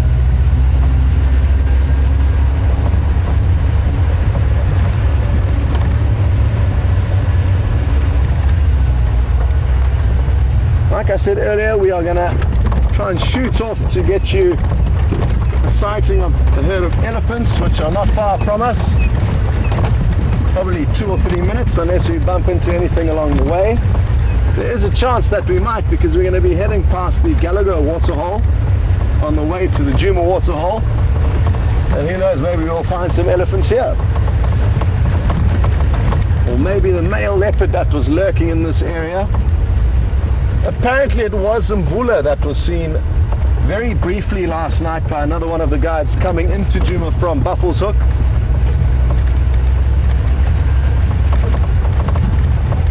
And wouldn't it be great to see him again? It's been quite some time since we saw him, and it appears like Tingana, another male leopard, has done a good job in establishing this as his territory now and pushing Mvula further to the west and to the north.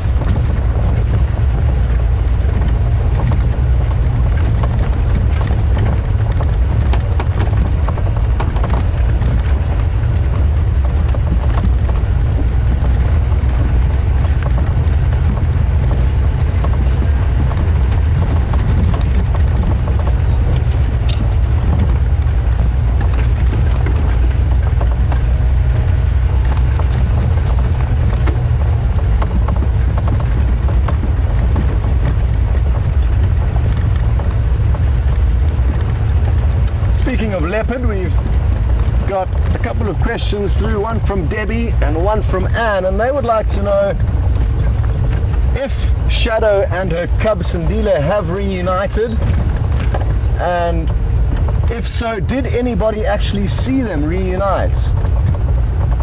And no, nobody saw them reunite. I think it happened late at night, not yesterday, but the day before, so 2 nights ago, as their tracks were found very early in the morning by Brent, walking together down the road, but just to reiterate, just the tracks.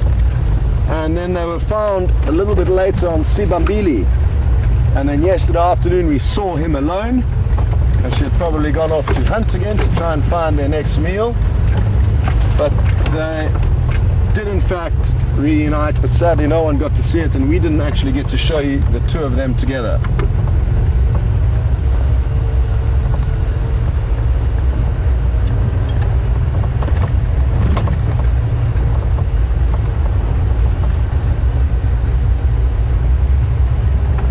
Just heard an update on the radio, and leopard's been found. I fear it may be in Buffalo's Hook, but I just want to confirm. Abel, sorry, I didn't copy the position.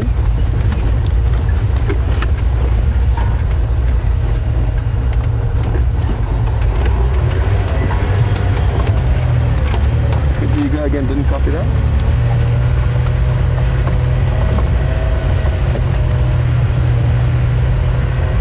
Okay, copy that, thank you. Sadly, it's not on our property, or maybe it's a blessing in disguise, because then it would have just made things even more complicated for us in terms of what we should be doing. Do we go to the lions, the leopard, or the buffalo kill? But he was found on a place called First Rock, which sounds like a beautiful, beautiful place to the east of us, where there's some large rocks where very often lion and leopard are seen. They tend to love the vantage point of those rocks.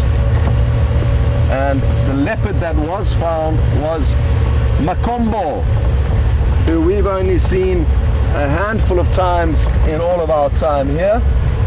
Most recently, it was this week though. He's a beautiful young male leopard approaching 2 years of age. and good to get an idea of where he's moving. So even though we cannot get to see him this afternoon, we get some very interesting information. The last time we saw him was at Buffalo's Hook Dam.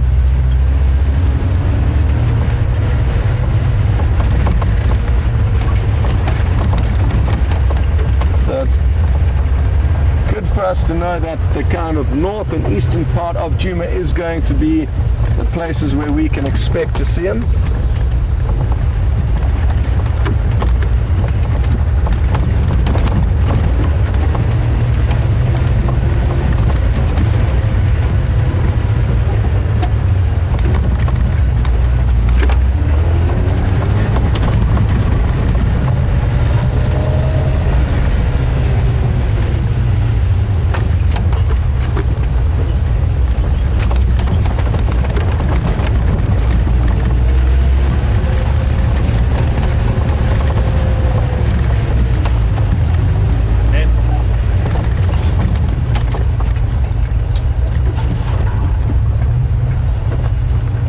I'm just going to stop here and show you a brief glimpse of these two, a mother and her calf. She's rubbing her bottom against this marula tree after having a mud bath, but I don't think we should spend too long here because I can see the rest of the herd and there's a lot of them that are drinking at the little waterhole by the dam.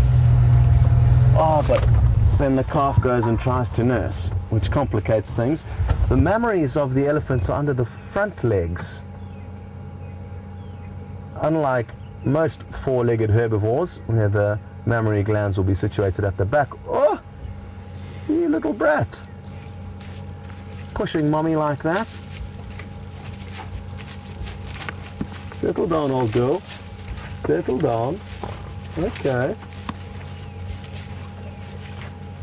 Well, I don't blame you for being a little bit aggressive to us after your calf aggressively nudged you for a drink.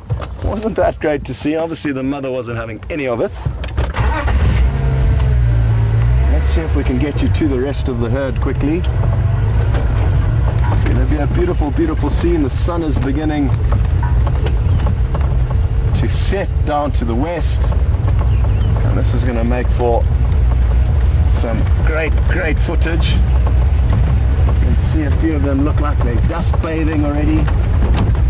Oh, we are in luck, everybody. Quickly, quickly, quickly. They're everywhere. So many of them. And the youngsters are all rolling around. They all seem like they're in such a good mood. I just don't know where to go. There's too much happening. So let's just stop here. And VM, I don't know, you choose where to film. There is just action everywhere. Look at this. Beautiful.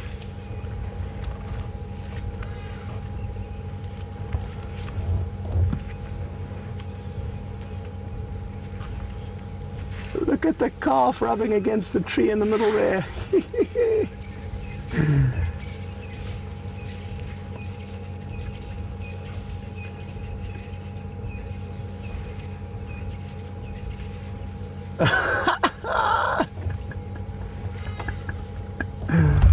Look at this.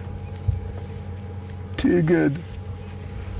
As good as this is though, VM, I'm gonna ask you to zoom out, and there's another calf further to the right.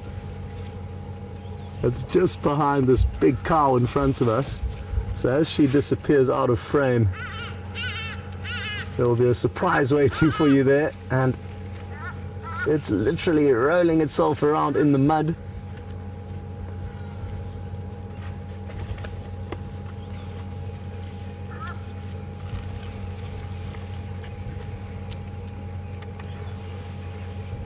Awesome. They are such wonderful animals to view, especially when they're all in such a good mood like this.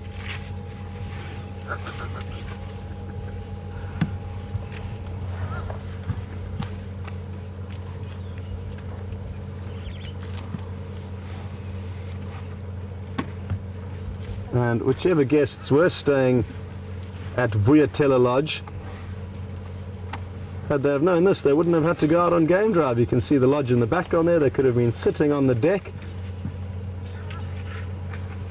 enjoying the sighting.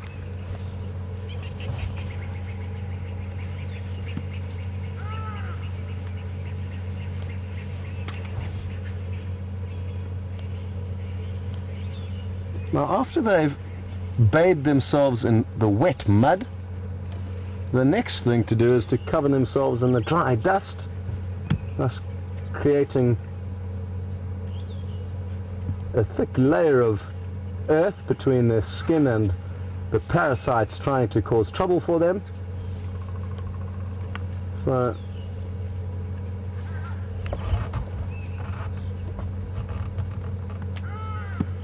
they're all taking some time to make sure that they look after themselves. I've just noticed quite a young calf off to our left now that's flaying its trunk from side to side. So let's take a closer look at this. Oh, it's using its mother as a rubbing post.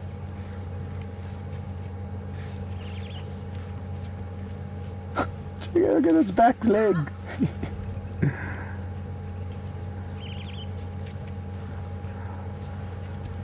That's probably its older brother or sister resting its trunk on its back.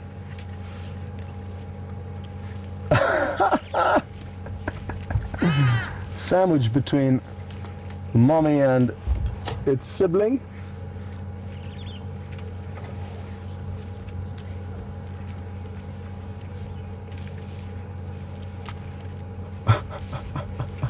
Now scratching its nose.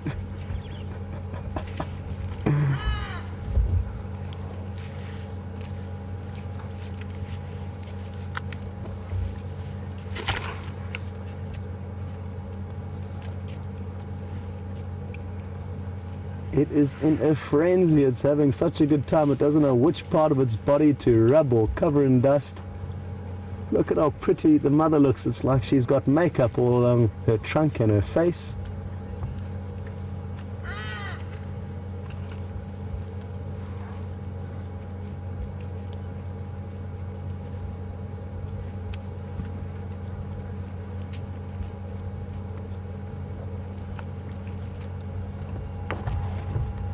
And believe it or not, there's even more elephants and more action, more rubbing and scratching. This is a young bull.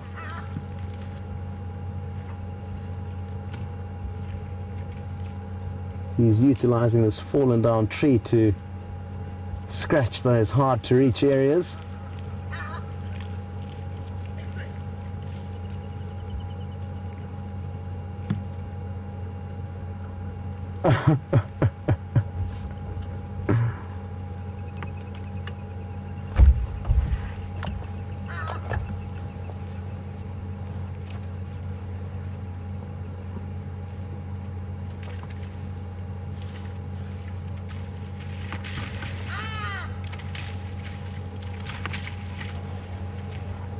Oh, this is going to be good. This one's just sat down in the mud. Let's get a bit closer to it actually. Hold on, VM.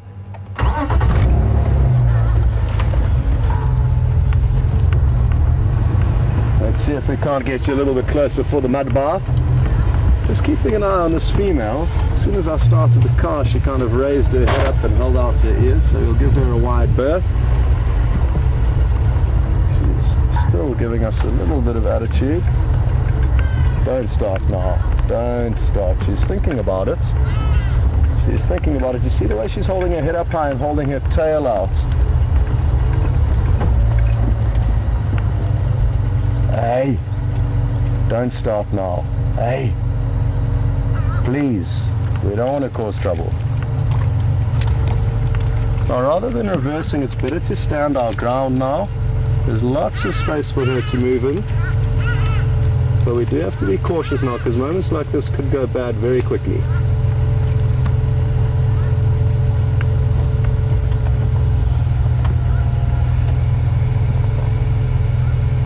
And by continuing to move, it may continue to agitate her, so I'd rather just keep still, keep the vehicle running. She's showing us how big and strong she is now. Oh, very pretty now. She's added a Gwarrie branch to her makeup. Come on, old lady. I know you've got a cute little baby, but we're not causing trouble here. Thank you. Whew. Well, that got the heart racing. Well, the last thing I expected, they were all in such a good mood and all so relaxed, and all of a sudden, just like that, her body language changed. And that's why it's so important that even when you think everything is safe, you must always respect these animals and look very closely into their body language. How's your heartbeat doing there, Viam? I'm doing alright. Okay. Now, the bull that I rushed over to, well, was attempting to rush over to show you, mud bathing, didn't really get too involved and has missed a few large patches of his body. Look at his tail though, he didn't miss that.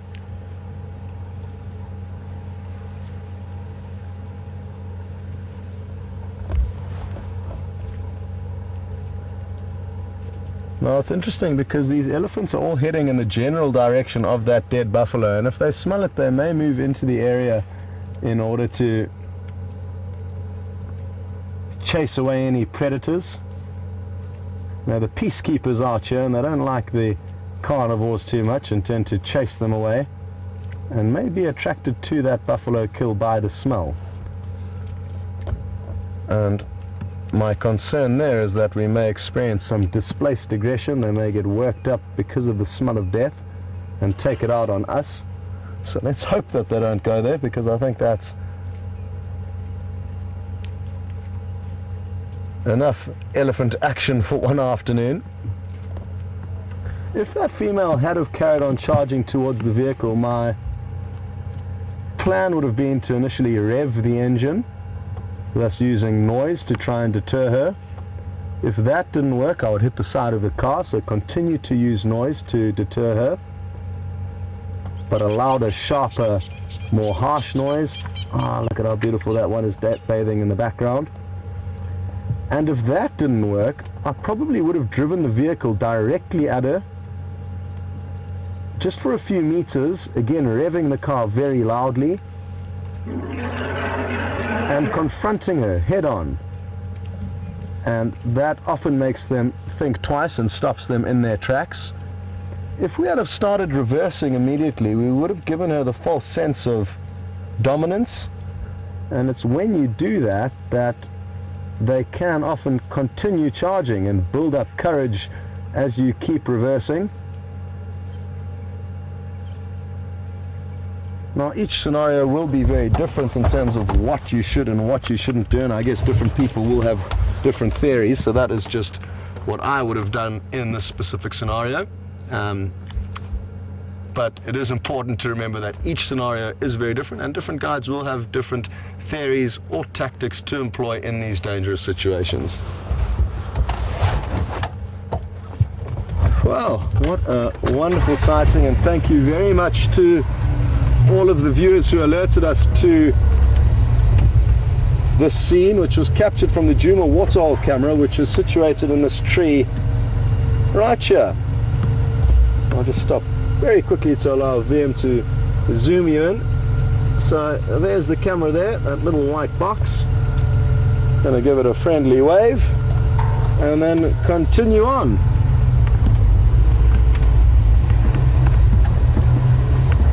And timing couldn't be better for us to now move on towards the buffalo kill. Now I've been building this up a lot, so let's hope that something's happening there when we get there.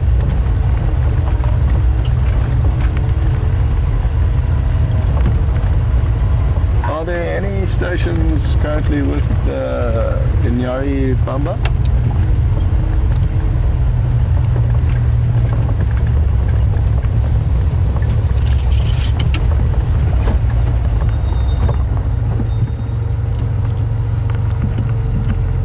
Who's this now? Is this another car that's going to cause trouble with us?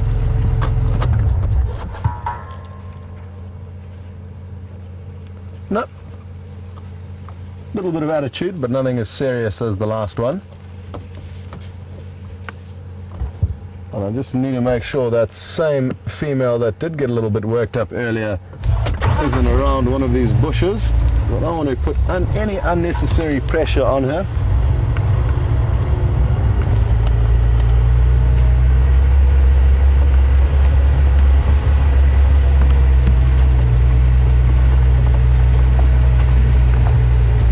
And thank you so much to all of you who sent through positive comments saying how much you loved that sighting. It really was a very special sighting,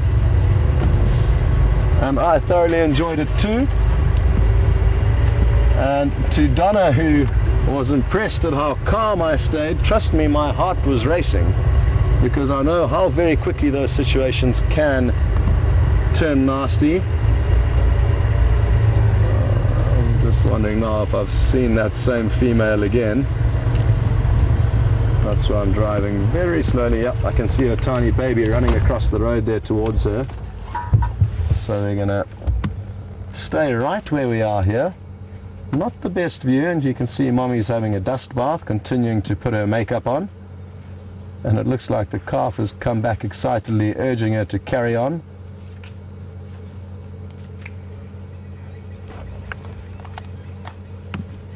It's such a playful little calf.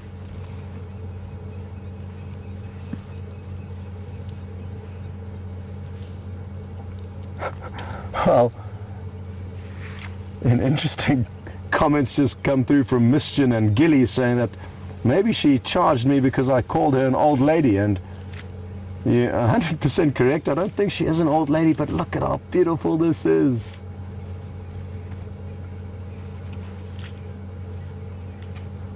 You can hardly even see the calf, which is attempting some kind of a break dance on the ground. And it's just covered in clouds of dust being kicked up by its mother.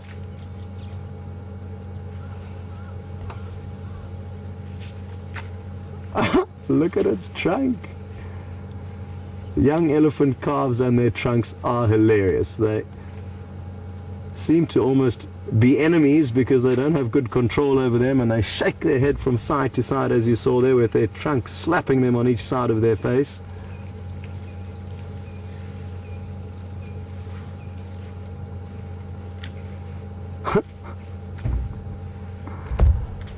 Well, we thought the elephant sighting was over, but little did we know, and we've actually got ourselves in a bit of a traffic jam.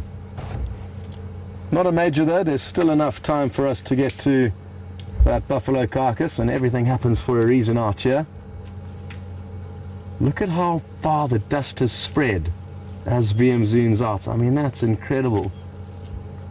It also gives you a very good idea of how still the evening is, because the wind isn't blowing that dust away, it's just hanging in the air. Too good, isn't it? Too good. Thank you, elephants.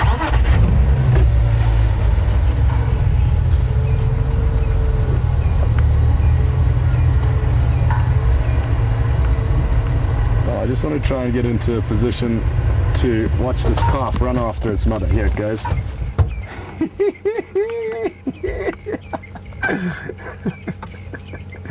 It got a little bit left behind, and I knew it was just a matter of seconds until it popped up and went charging after her.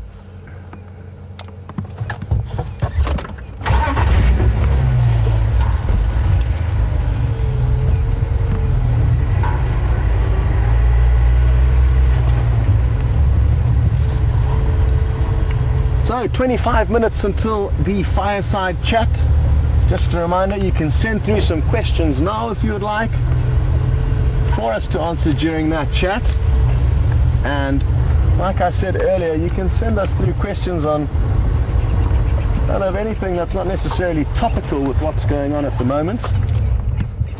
Like now, we naturally would be inclined to answer questions about elephants, but around the campfire, just about anything goes. And to send in your questions, it's very easy. You just hashtag Safari Live on Twitter, or send an email through to questions@wildearth.tv. Now I'm hoping this bull is going to continued to dust bath here now that we're at close proximity, and they've all been using the same little bowl to scoop up this dust, and there he goes. Well, they either throw it up onto their body, which he's doing now, or they actually just blow it up. But he's using the throwing technique.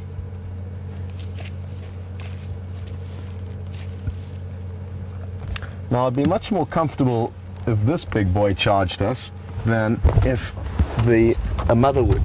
And the reason for that is simply that the bulls are usually a little bit more understandable than mothers who are very concerned of their calves' well-being. So I was a lot less concerned about getting close to him than that female who was in a bit of a funny mood earlier.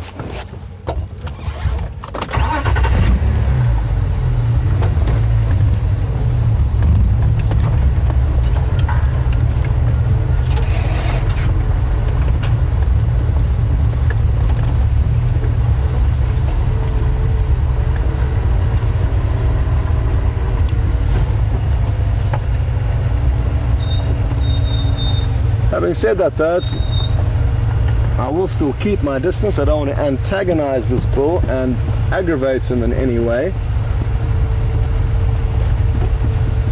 because then he may well charge us. No, buddy, I've just said that we're not going to cause trouble with you. Is this far enough away? That looks like a yes.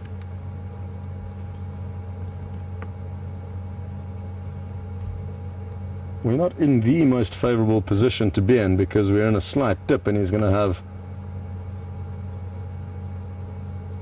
this little downhill where he could build momentum towards us, but I really don't think it is the case. And it's funny, sometimes elephants, when you follow them from behind, they feel like you're kind of spying on them. And that's why he's turned around just to double check that we're not causing trouble. You can see how he's using his trunk to smell. Also, by having all 4 of his feet planted firmly on the floor there, he could have been listening to other elephants as they communicate infrasonically with one another. And then up through the elephant's feet into their body.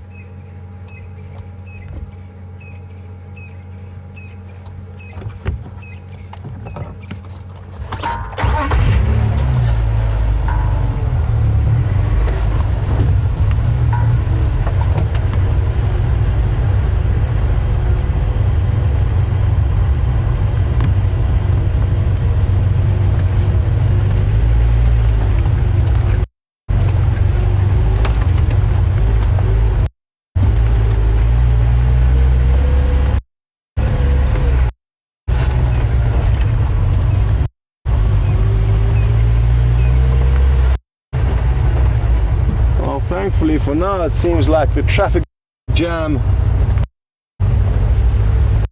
is over and we can continue on to the remains of the Birmingham Coalition's buffalo kill. We're not expecting to see them there. They've abandoned their kill.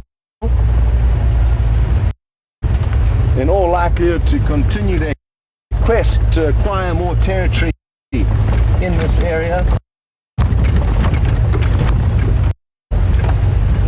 And there's still a lot of meat left on this carcass, and we're hoping that the hyenas are going to pluck up the courage to come in and feed on it. They may still be very concerned that the male lions are still around, because it's not going to be often that hyena find a kill abandoned by lions. They certainly know that it's here. Brent saw one hyena here, but it didn't get close to the kill. It was slinking around and looking about, trying to find out where these lions are, but it was just too scared to actually commit to coming into the carcass. But I've got a strong feeling that this evening that very well may change.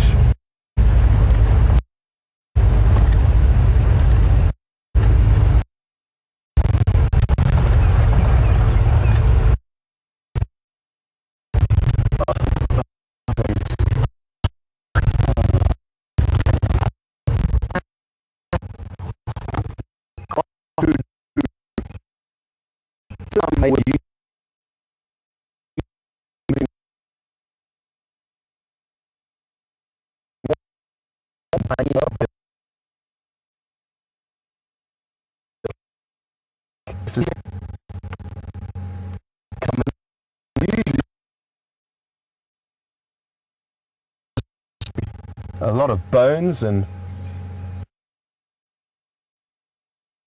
parts of the buffalo. Such important animals because they can crunch through bone and digest bone that the other predators simply cannot.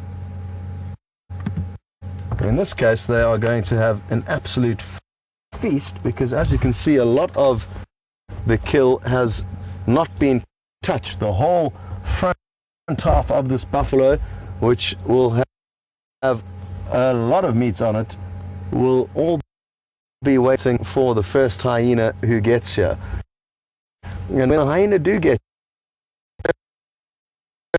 laughing, cackling, possibly even whooping,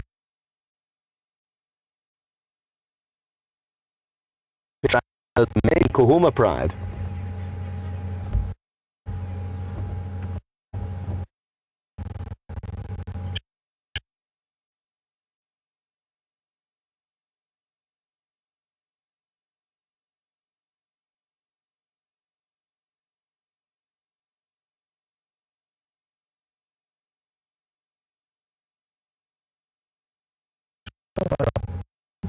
Just further to the south of us.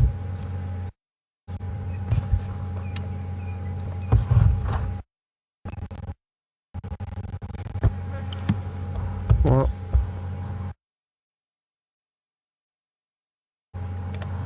Lisa, thank you very much for your concern as to how are we dealing with the decaying smell of this buffalo. And thankfully we have actually got ourselves into a fortunate position where the wind, well, the wind is not blowing towards us. Not that there is even a breeze, but there must be a very slight flow that is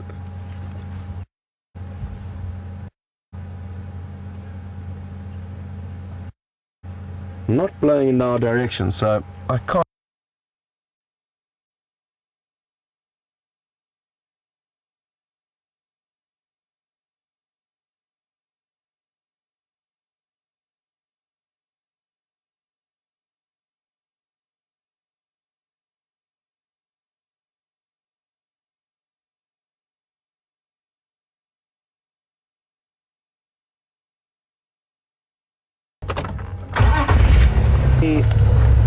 Predators lurking nearby. Maybe we'll be able to follow hyenas into the scene.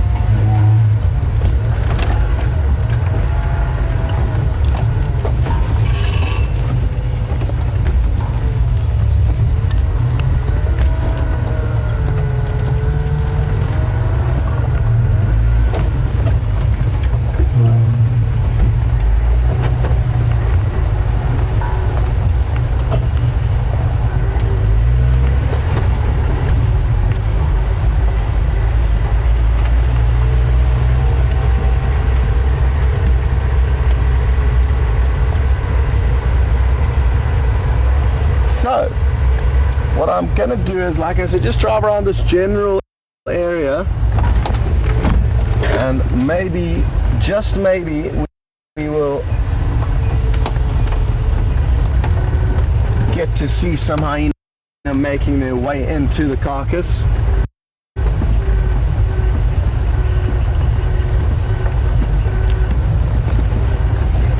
But maybe it'll happen a little bit later on tonight. Sadly.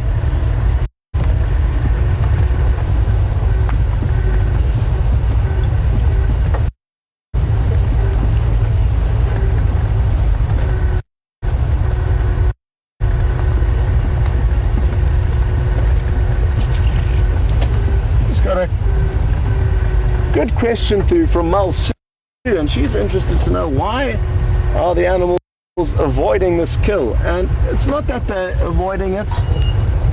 The vultures are fed on as much of it as they can. The hyena are concerned that they are still lying there protecting it, because with their very powerful sense of smell, they will be able to smell the lion but not necessarily see them in that thick bush. And if that was in a big open clearing where the hyena that was there this morning could clearly see, I am certain that it would have run straight in without any concerns. Now, the rustling that I did hear earlier was the elephant, which are, as you can see, not far from this kill. So let's spend some time with them as they are now beginning to feed after their pampering session at the waterhole.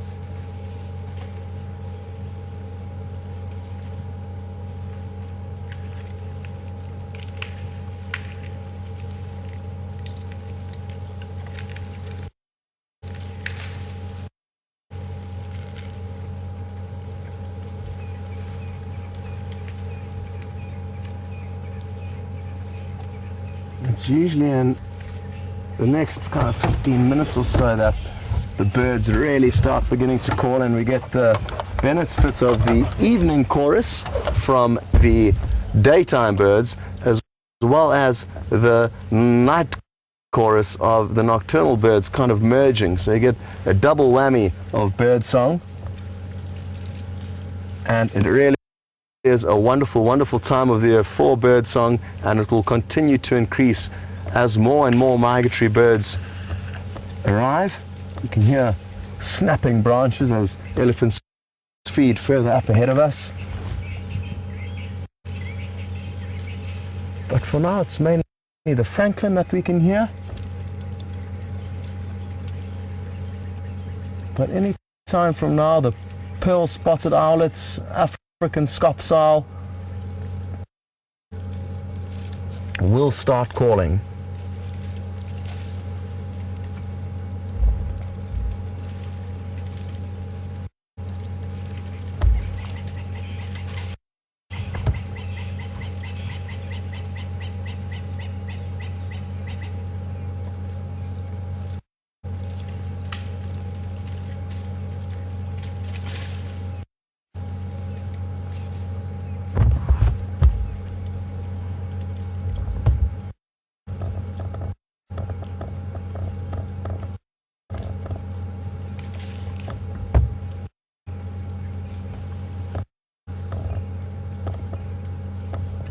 Because there are so many elephants on this road, which would be the road that we would usually take to get from here to the Fireside chat, it's going to be obstructed. So we're probably going to have to loop around, which is a bit further, which puts me in a tricky predicament as to what to do. Because to cancel the Fireside chat just to sit at that buffalo carcass for another half an hour, nothing may arrive, and it may only happen later on this evening. So I think we are just going to go ahead with the Fireside chat. If there were hyena feeding there now, we would postpone it and do it another time.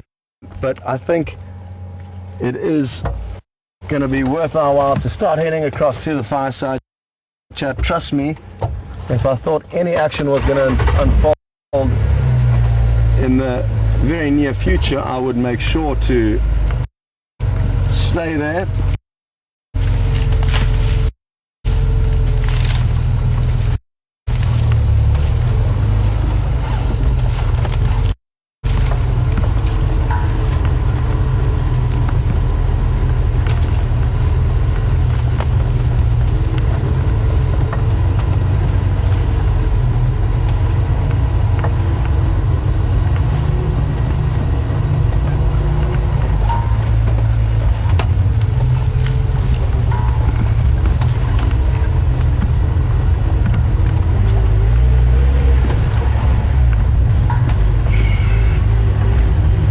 maybe we'll go and have one last glimpse. Maybe, just maybe, something's changed.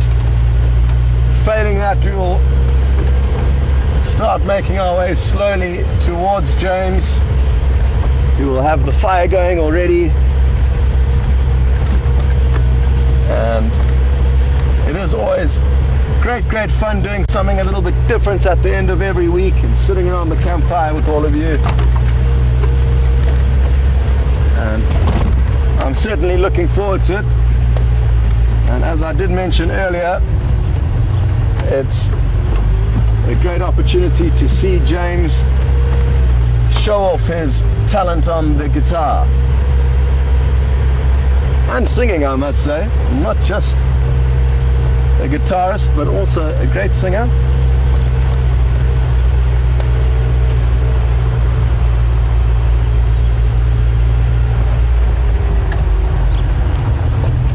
Okay, no luck. But what I am going to say is take one last close look at this carcass now, because when we come back here tomorrow morning, which we will, there will probably be close to nothing remaining. There could well be actually no sign of the buffalo in this immediate area, and the whole skull could get carried off a few meters.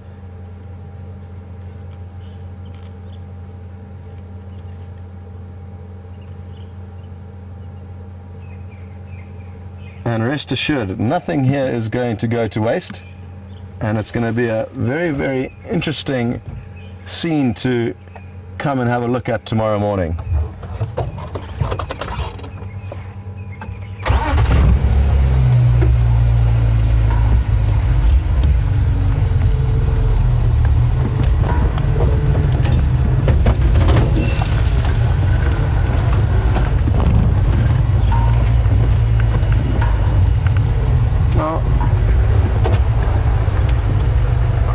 I should have pointed out a little bit earlier, there are still a lot of vultures sitting around in the dead trees that surround the kill, and I can show you a couple now.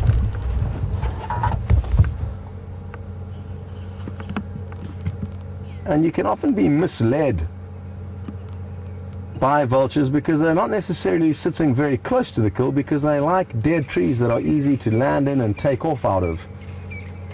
And I can assure you there's a lot more than just the 5 you can see here all around us, waiting patiently for that kill to be opened up further by some larger carnivores like the hyena, because they've fed on as much as they can get access to, and their beaks are not strong enough to tear through the hide of the buffalo. That's why so much of the carcass has yet to be fed on. They simply can't get into it. If we had have made a tiny incision on the neck of the buffalo, they would have been able to use that tiny incision to then further work their way into the kill, but because it's completely sealed up, it's very difficult for them to get in there. So they have fed, and I'm sure a lot of them have had a great day feeding, especially the early hours of this morning, but now they need to wait for some animals that have got some more heavy duty equipment that can tear through that very thick buffalo hide.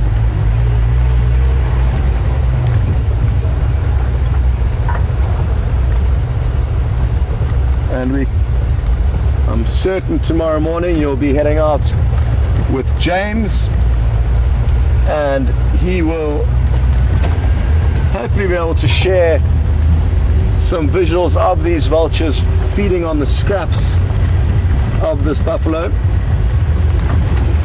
It would be an absolute miracle if the hyena don't feed on it tonight.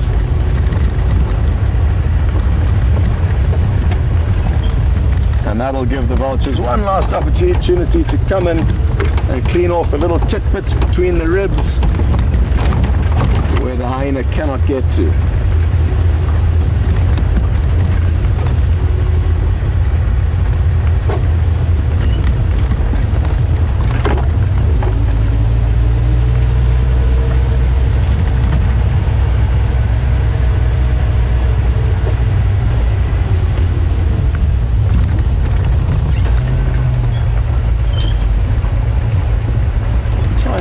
bug just flew into my eye, and it immediately reminded me of the summer months and how many insects can be flying around, and it's often actually wise to wear clear goggles to prevent insects flying into your eyes, especially if you are traveling at quite high speeds. The bugs themselves can also pick up or get up to quite big speeds, and their combined speed with your speed in the opposite direction can create a mighty collision. And with some of the harder Schaefer beetles, they can cause some serious damage to your eyes. So it's something worth remembering if you do come out on safari in summer. Some lodges do provide clear glasses.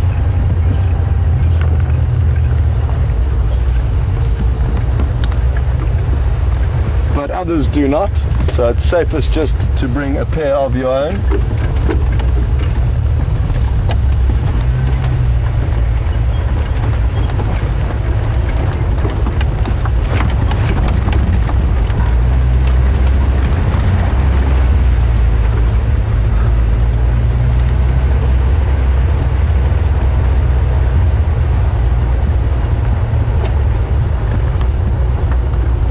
These poor old catfish. I wonder how much longer this little waterhole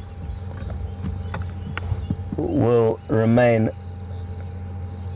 a puddle. I've got a feeling it could be bone dry by the time the first rains come. The good news is these barbels have got a backup plan, and they can lie waiting in a mucus-lined capsule in the sand or the mud and breathe through a tiny little hole in their specially designed lungs, which can process oxygen without having to filter it over gills like regular fish. So they're not doomed, but certainly not in a comfortable position at the moment. They're about 3 feet long, most of those, not small.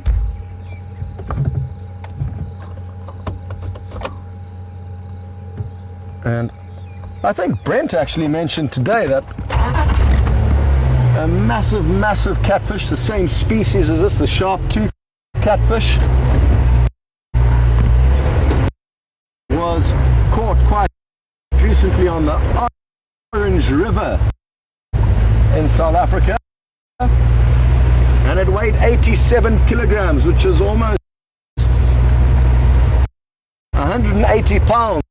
Well, it probably is there and thereabouts. So they do get very, very big, those fish.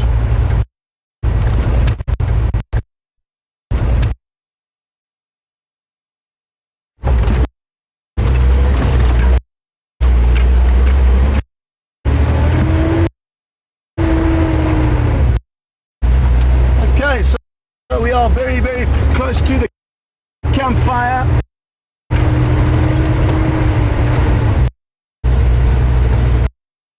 And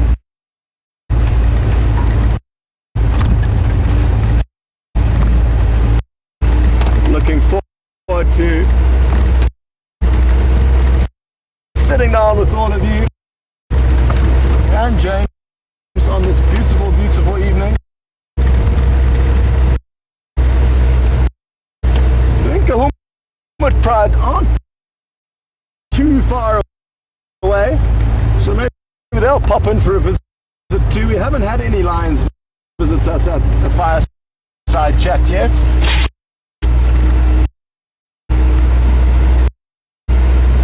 Last year in November or December, a leopard joined.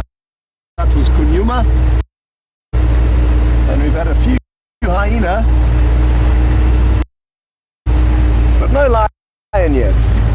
Or elephant for that fact. And the herd of elephant that we've just left actually is also heading in that general direction.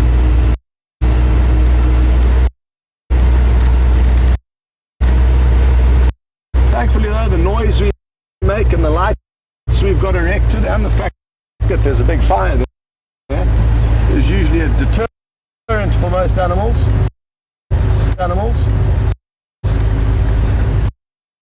So we've got nothing to be too concerned about, but must still have our wits about us.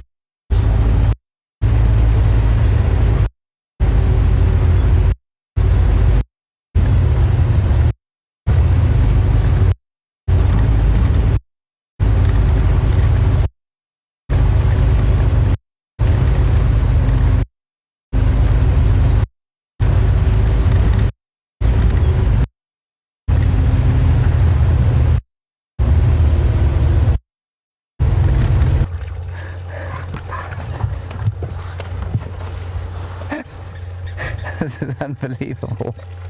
I've never seen this before.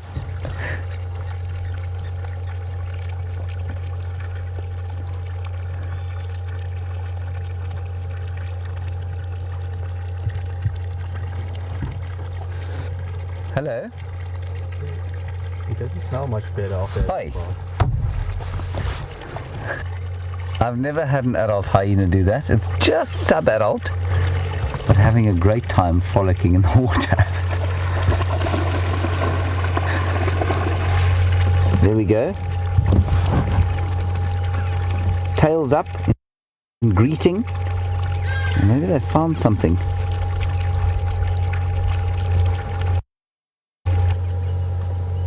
That tail up is a sign of excitement. It's also a sign of kind of threat, or that they are marking territory or something like that.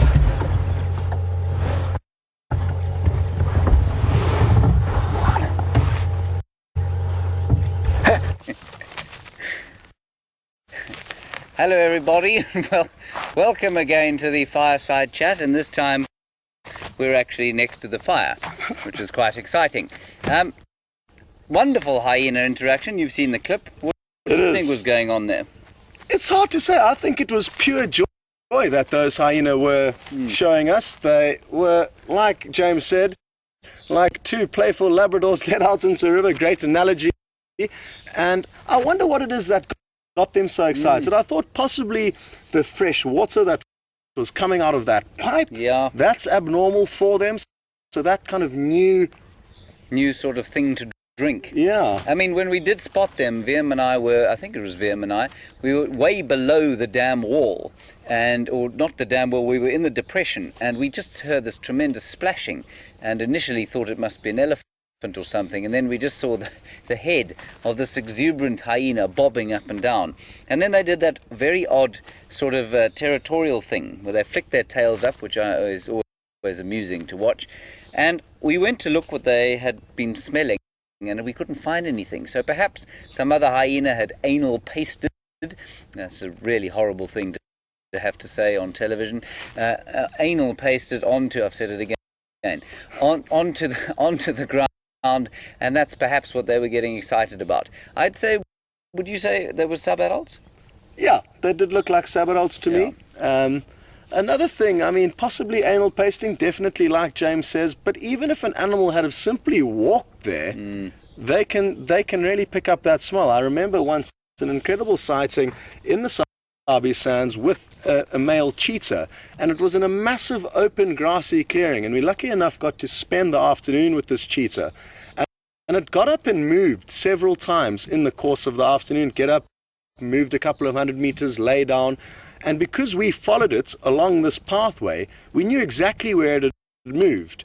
And later on in the afternoon, we saw a hyena that had picked up the cheetah's scent trail, and literally step for step, it followed the exact path that the cheetah moved on to where it would lie down and then continue to get up until it found the cheetah that we were lying with. Now, the hyena was hoping that the cheetah would have made a kill, but there was no meat there. And interestingly enough, there's a twist in the tale, because I told all of my guests, when the hyena gets here, it's going to see the cheetah, see that there's no meat, and carry on in a different direction. There's no need in getting caught up in a confrontation, and those two species usually won't fight with one another, but the cheetah will always give in to the hyena. Even if there is meat, it's 90% of the time, 99%, the cheetah would run off. In this case, though, the cheetah, even with no meat to protect, ran after the hyena, front legs out, and walloped it on the bottom. So, strange things do happen out here. And just an interesting sighting where I got shown firsthand how incredible hyena's sense of smell really is. Right, so maybe they were just following some other predator, perhaps. Just to keep you posted, well, not to keep you posted, to answer a question from John. John in Atlanta, you totally off the topic of hyenas, and that's absolutely fine. That's what these fireside chats are for. You'd like to know who's been here the longest and how long have we been at Nkuhuma. And as far as I can make out, the order goes as follows: Brian, and then Viam, and then Scott. Yeah.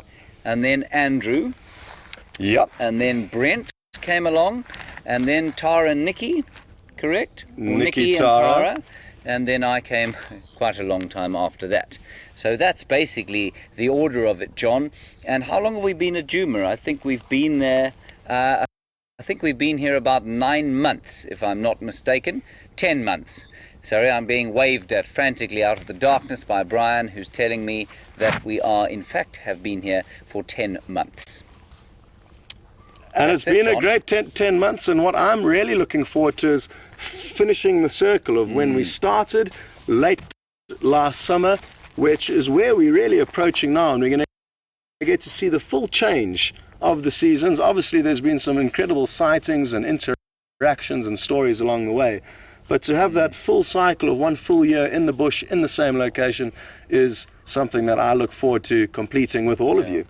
I've always found that whenever you're in a wilderness area, to spend maybe just a year is not a long time at all. You know, the seasons change profoundly and the years change from year to year. So, I mean, since I've been in the Sabi Sands, we've had flood years, we've had drought years, we're in a very dry sort of spell now.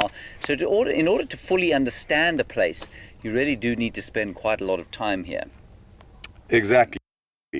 And especially from a guiding point of view, to know all the little sneaky alleys and the stories of what the animals have done. It's one thing hearing stories about what exactly has happened with certain prides or certain leopards over the years, but it's the best thing to experience it yourself and then know firsthand exactly what's been happening. We are getting a few questions through, and please keep sending them through. It is lovely to hear from you, and we do appreciate it when you send stuff through to us. We're also going to have a couple of looks at some of the leopards that we've seen this week. Some tremendous highlights from the leopards, and I think we've got three clips, correct? Yeah, Or three different leopards merged into one clip. 3 different fellows, and what we would like you to do is let us know who do you think the most beautiful leopard is that we're going to see. I've no doubt that lots of you will be able to tell us who they are, but we're not going to tell you who they are, and you're going to have a look at them, and here they are. Please can you... You can see how cub-like his head still is. His face is still very cub-like. It doesn't have the severity that a big male leopard has.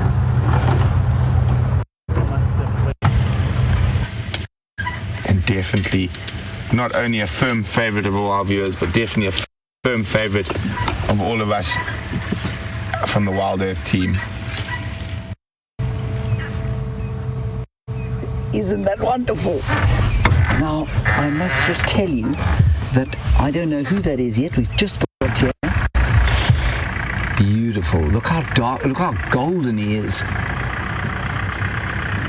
That's a young male. Saying that he has been seen more than just the one time with myself, and I'm told he was seen with a few scratches on him after a fight, but that must have been with another presenter while I was on leave. So a handful of times he's been seen, not many though. And who knows, maybe it's a young male. Oh, look at that scar on his back. Is that not the scar that Quarantine got? Did you see that? Obviously each male will vary in size.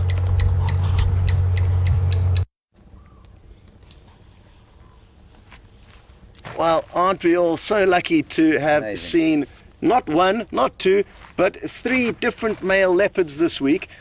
Interestingly enough, I'm sure some of you have been able to actually determine who is who, but one of them was a 1-year-old, Sindile, another one was Makombo, who's approaching 2 years of age, and the third was the Quarantine male, which was 3 years of age. Now that isn't in the right order necessarily, and keep sending through your votes as to which one you think is the most beautiful or your favorite, the first, the second, or the third one that was shown, and that way we can, award one of them Leopard of the Week. Leopard of the Week. They're all very beautiful, and we're not going to get into the argument of who's more beautiful. I've got myself into trouble like that a few times before, so sorry about that.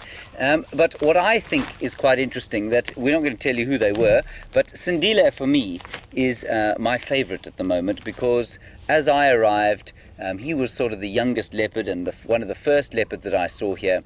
And I really enjoyed spending an extended period with him. And I think for you, Scott, you had an extended period with quarantine when you first got here. Exactly. It's really interesting how things have changed with the leopard dynamics over the last few months. And like James says, in the earlier months over January, November, December and January, we spent the majority of our time with the two brothers, Quarantine and Nkuhuma. Quarantine was probably my favorite because he was just so relaxed with the vehicle, although Nkuhuma could be really playful sometimes too, but he had this funny dark side about him where he would often snarl at the vehicles and slink off into thick bush, making our lives difficult to follow him. But I think a big reason why you do fall in love with these animals is that we are so spoilt in the amount of time we get to spend with them and really get to understand them and not become friends with them, but because we do spend so much time with them, you kind of feel like you've created this bond that not necessarily is there, but it's an imaginary bond. Especially, it is an imaginary bond, and we do well to remember that.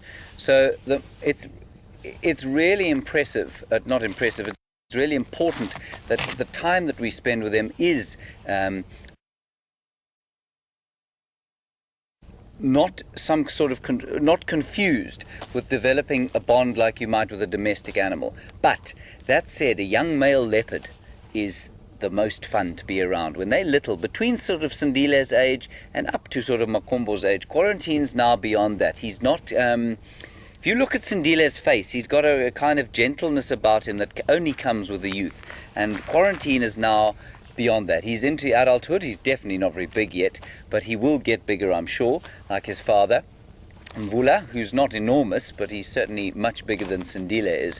And Sindile has still got that young face, which I think even more encourages us to form those kind of almost fake bonds. And then, of course, we've had a lovely bit of action by the waterhole this week, in fact yesterday, and the major action there of course was that we were trying to test out a drone. And a drone, for those of you who don't know, is some sort of a helicopter with 4 propellers on it, and those 4 propellers all have to rotate at the same time in order for the drone to remain airborne. Now yesterday we were landing it, or bringing it down over Gwarrie Waterhole where there are a whole lot of catfish, and I said to Graham, who was running it, I said, let's see if you can see the whiskers of the catfish, and he of course took that as a challenge and started to descend towards the mud, and lo and behold, one of the crucial components, i.e. one of the 4 props, fluttered peacefully off into the wind, and not so peacefully the drone crashed down into the waterhole. And that, Teresa, is what happened to the drone. We then of course spend an extended and rather amusing period fossicking in the mud like catfish until eventually Graham pulled out the hapless drone. We have the bad news to report that the drone, while functional, no longer has a camera that is functional, and the clever makers of these drones only sell the complete package, so it will have to be replaced almost in its entirety. And just to also remind you, sorry, I forgot to say, Steph and Jamie, of course, have also been here a while, but Jamie's got here just after me, and Steph, I think, sort of on and off before and after me. Yeah, Steph has been on and off before and after. And they're both on sort of a little bit of leave at the moment, so that's perhaps why I forgot about them. Sorry about that, Steph and Jamie. And on the topic of waterholes, we have, and leopards, I guess, prior to that, we've got a question through from Donna. Hello and welcome around the campfire with us. Donna's interested to know, why do leopards go down to waterholes? Are there ulterior motives for them going there? Is it just for drinking or possibly feeding? And 99% of the time, leopards will hang around waterholes simply for drinking, but may linger around in the knowledge that prey animals could come to drink at those waterholes where they could lie in ambush. And I guess at this time of the year, for a short period of time, they may actively go to waterholes to try and scoop out those catfish that we've been looking at. And it's something that I've never actually seen happen, but I have seen lots of footage and heard lots of stories about other guides seeing leopard hunt for catfish. That's something we can look forward to happening. I think the reason maybe we haven't seen it, I mean, you've been in there to try and get a fish yourself. The mud is extremely thick and it looks quite solid around the water, but it's really not. And I think a leopard at this stage, in those particular water holes, would sink right in, and I'm sure that's what's saving the catfish from those from the leopards. And what's interesting also is that yesterday, while we were in there trying to, move amongst the catfish, I stepped into mud, say about that deep, and I found a catfish where my foot hit the solid ground. So they're right under the mud. They're not only just on the surface there, and I suppose that's where they'll reside when it gets dry, won't they? They'll be in that kind of thick, wet mud. And another good point that James brought up there is that essentially leopards don't like getting their feet wet. Yes. If they didn't mind, they would go straight into that mud after a very easy meal. And all of the cats in Africa don't like water. Cheetah, lion and leopard will not go into the water unless they have to cross a river or, basically that's the only reason, to get from A to B. But they will never do it to cool down like the tigers in India would and like the hyena in this area would comfortably do, just like the one you saw playing around with James. And that's not to say that, they're pretty accomplished swimmers. Most of our cats, especially the leopards, are very good swimmers. Exactly. We got a couple of answers on who's who of the male leopards here, and Bugsy and Angie, you've both, I think, got it correctly. Bugsy, you said that Mkombo was the last one, and that was your favorite. And Charlie, you got 1, 2, and 3 correct. 1, of course, was Sindile, 2 was Quarantine, and 3 was Mkombo. So, very well done. I was not vaguely surprised that you got them right. I do think that the ability of our viewers to identify the animals here is quite astonishing. I mean, it's definitely better than my ability right now. Right, but overall it would seem that Sindile was the favorite, and I think that that's wonderful. Exactly, no surprises there. No. And I promise you that's got a lot to do with that young face that he's got, and of course the rather difficult time that he's having and the unfolding story of his life. Right, so from leopards to the largest cats that we have here, we have some interesting lion dynamics going on at the moment. The Birmingham 5 males came onto the property 2 days ago, and they murdered a buffalo, probably the sick one that was in Gwarrie Dam. And so we're going to show you a little clip of that, and then we'll have a little discussion around the Birmingham lions and their takeover.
Unbelievable.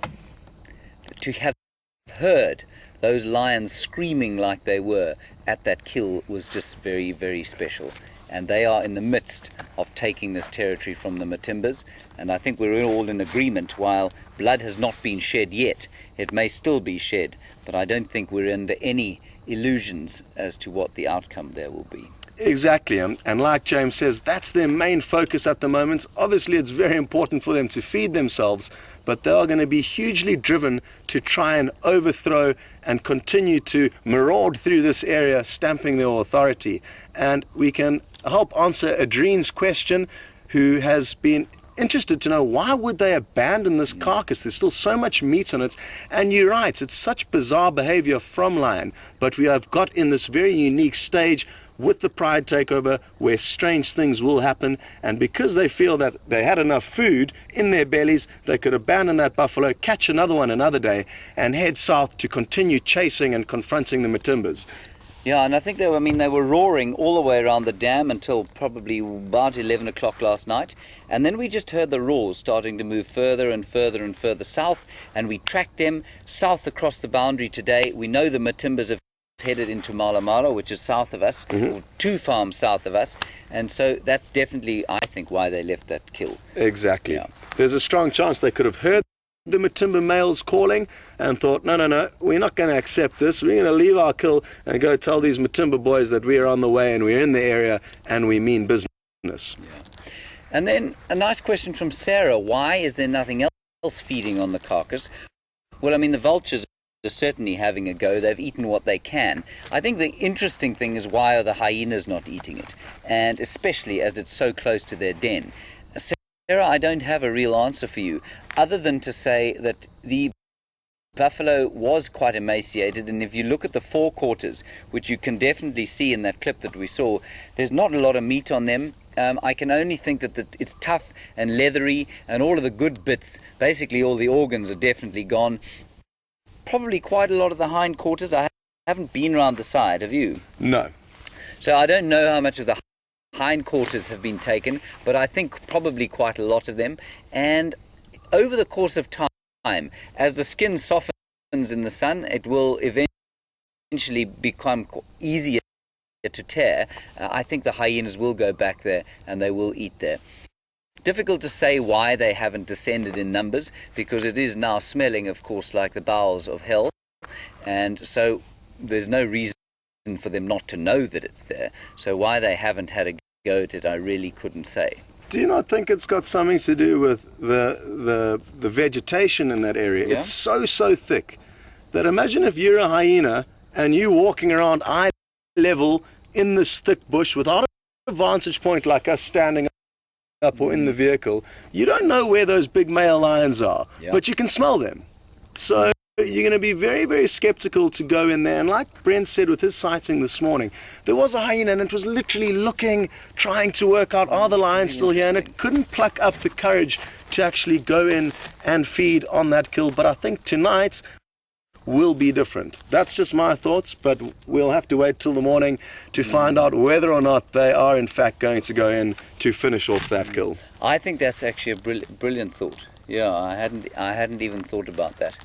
Right, so that's their wildlife highlight for the week, and then a quick question from Christine, who would like us to perhaps show her some traditional African dancing to go with the music that we sing in the evenings. Well, Christine, we could try it, but I don't think we'd be very good at it. And I'm always quite reticent to do that unless I'm with, say, a Zulu person who's teaching me to dance. Because I'm certainly, I've done a little bit of Zulu dancing, but I'm certainly not an expert at it. And yes, I'll do it at a party or so. But to perform it, I really think that you need to know what you're doing. And we've certainly got some Shangaan dancers around here. Maybe one day we'll bring them along. But I'm not going to... I don't think I'm going to put myself quite out there that much, Christine. Right, we do have a song this evening, and I'm not alone this evening. Oh, no. There's a surprise in store for everyone. And I went and got myself an instrument. I'm only joking. This is an instrument that James acquired for me. Yes, at great expense. Yes. So I am now officially on trial to become a member of his band. Yes. Scott will now play the bucket, a.k.a. the drum. And this... I must just tell you that this is Scott's world premiere on a musical instrument. Well, no, he did make probably one premiere as a 6-year-old on a recorder, perhaps. Yes, and I was on backup vocals, but that's not an instrument. So. Well, it is, but this is your first major instrument, of course, and first live performance. Now, That's very good. That's a good start. There we go. We have not practiced this. I know the song. Scott doesn't know what I'm going to play. It's called Umfazi Umdala, a wonderful song by Juluga from way back in the 70s. And the words go, how can you hit that child who's so young, you old woman? It's an old man chastising his cantankerous old wife. And Ngzokulula means I will set you free. There's no word for divorce as far as I know in the Zulu language, and so what he says to her is, I'm going to set you free if you're not very careful. So here we go. The Umfaz Umdala, James Hendry on guitar and Scott Dyson on the bucket. We're just on the intro, you can play anything you like. Just need to get used to my instrument here. There we go.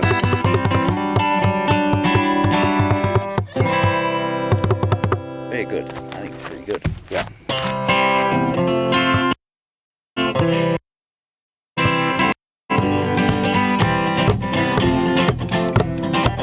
There we go. Uyishayela nenganisengane wemfazi omdala. Uyishayela nenganisengane wemfazi omdala. Ngizokhulula, ngizokhulula wena, ngizokhulula, ngizokhulula wena, ngizokhulula, ngizokhulula wena, ngizokhulula, ngizokhulula wena. Right, it's not your time to shine.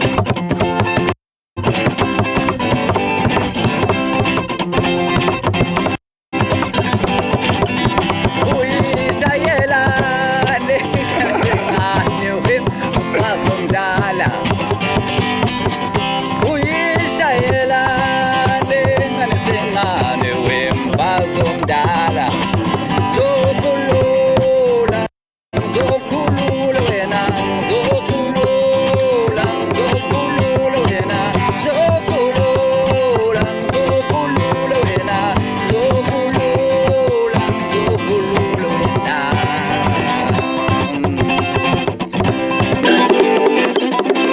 Goodbye, everybody. We will see you on the morrow, the dawn safari.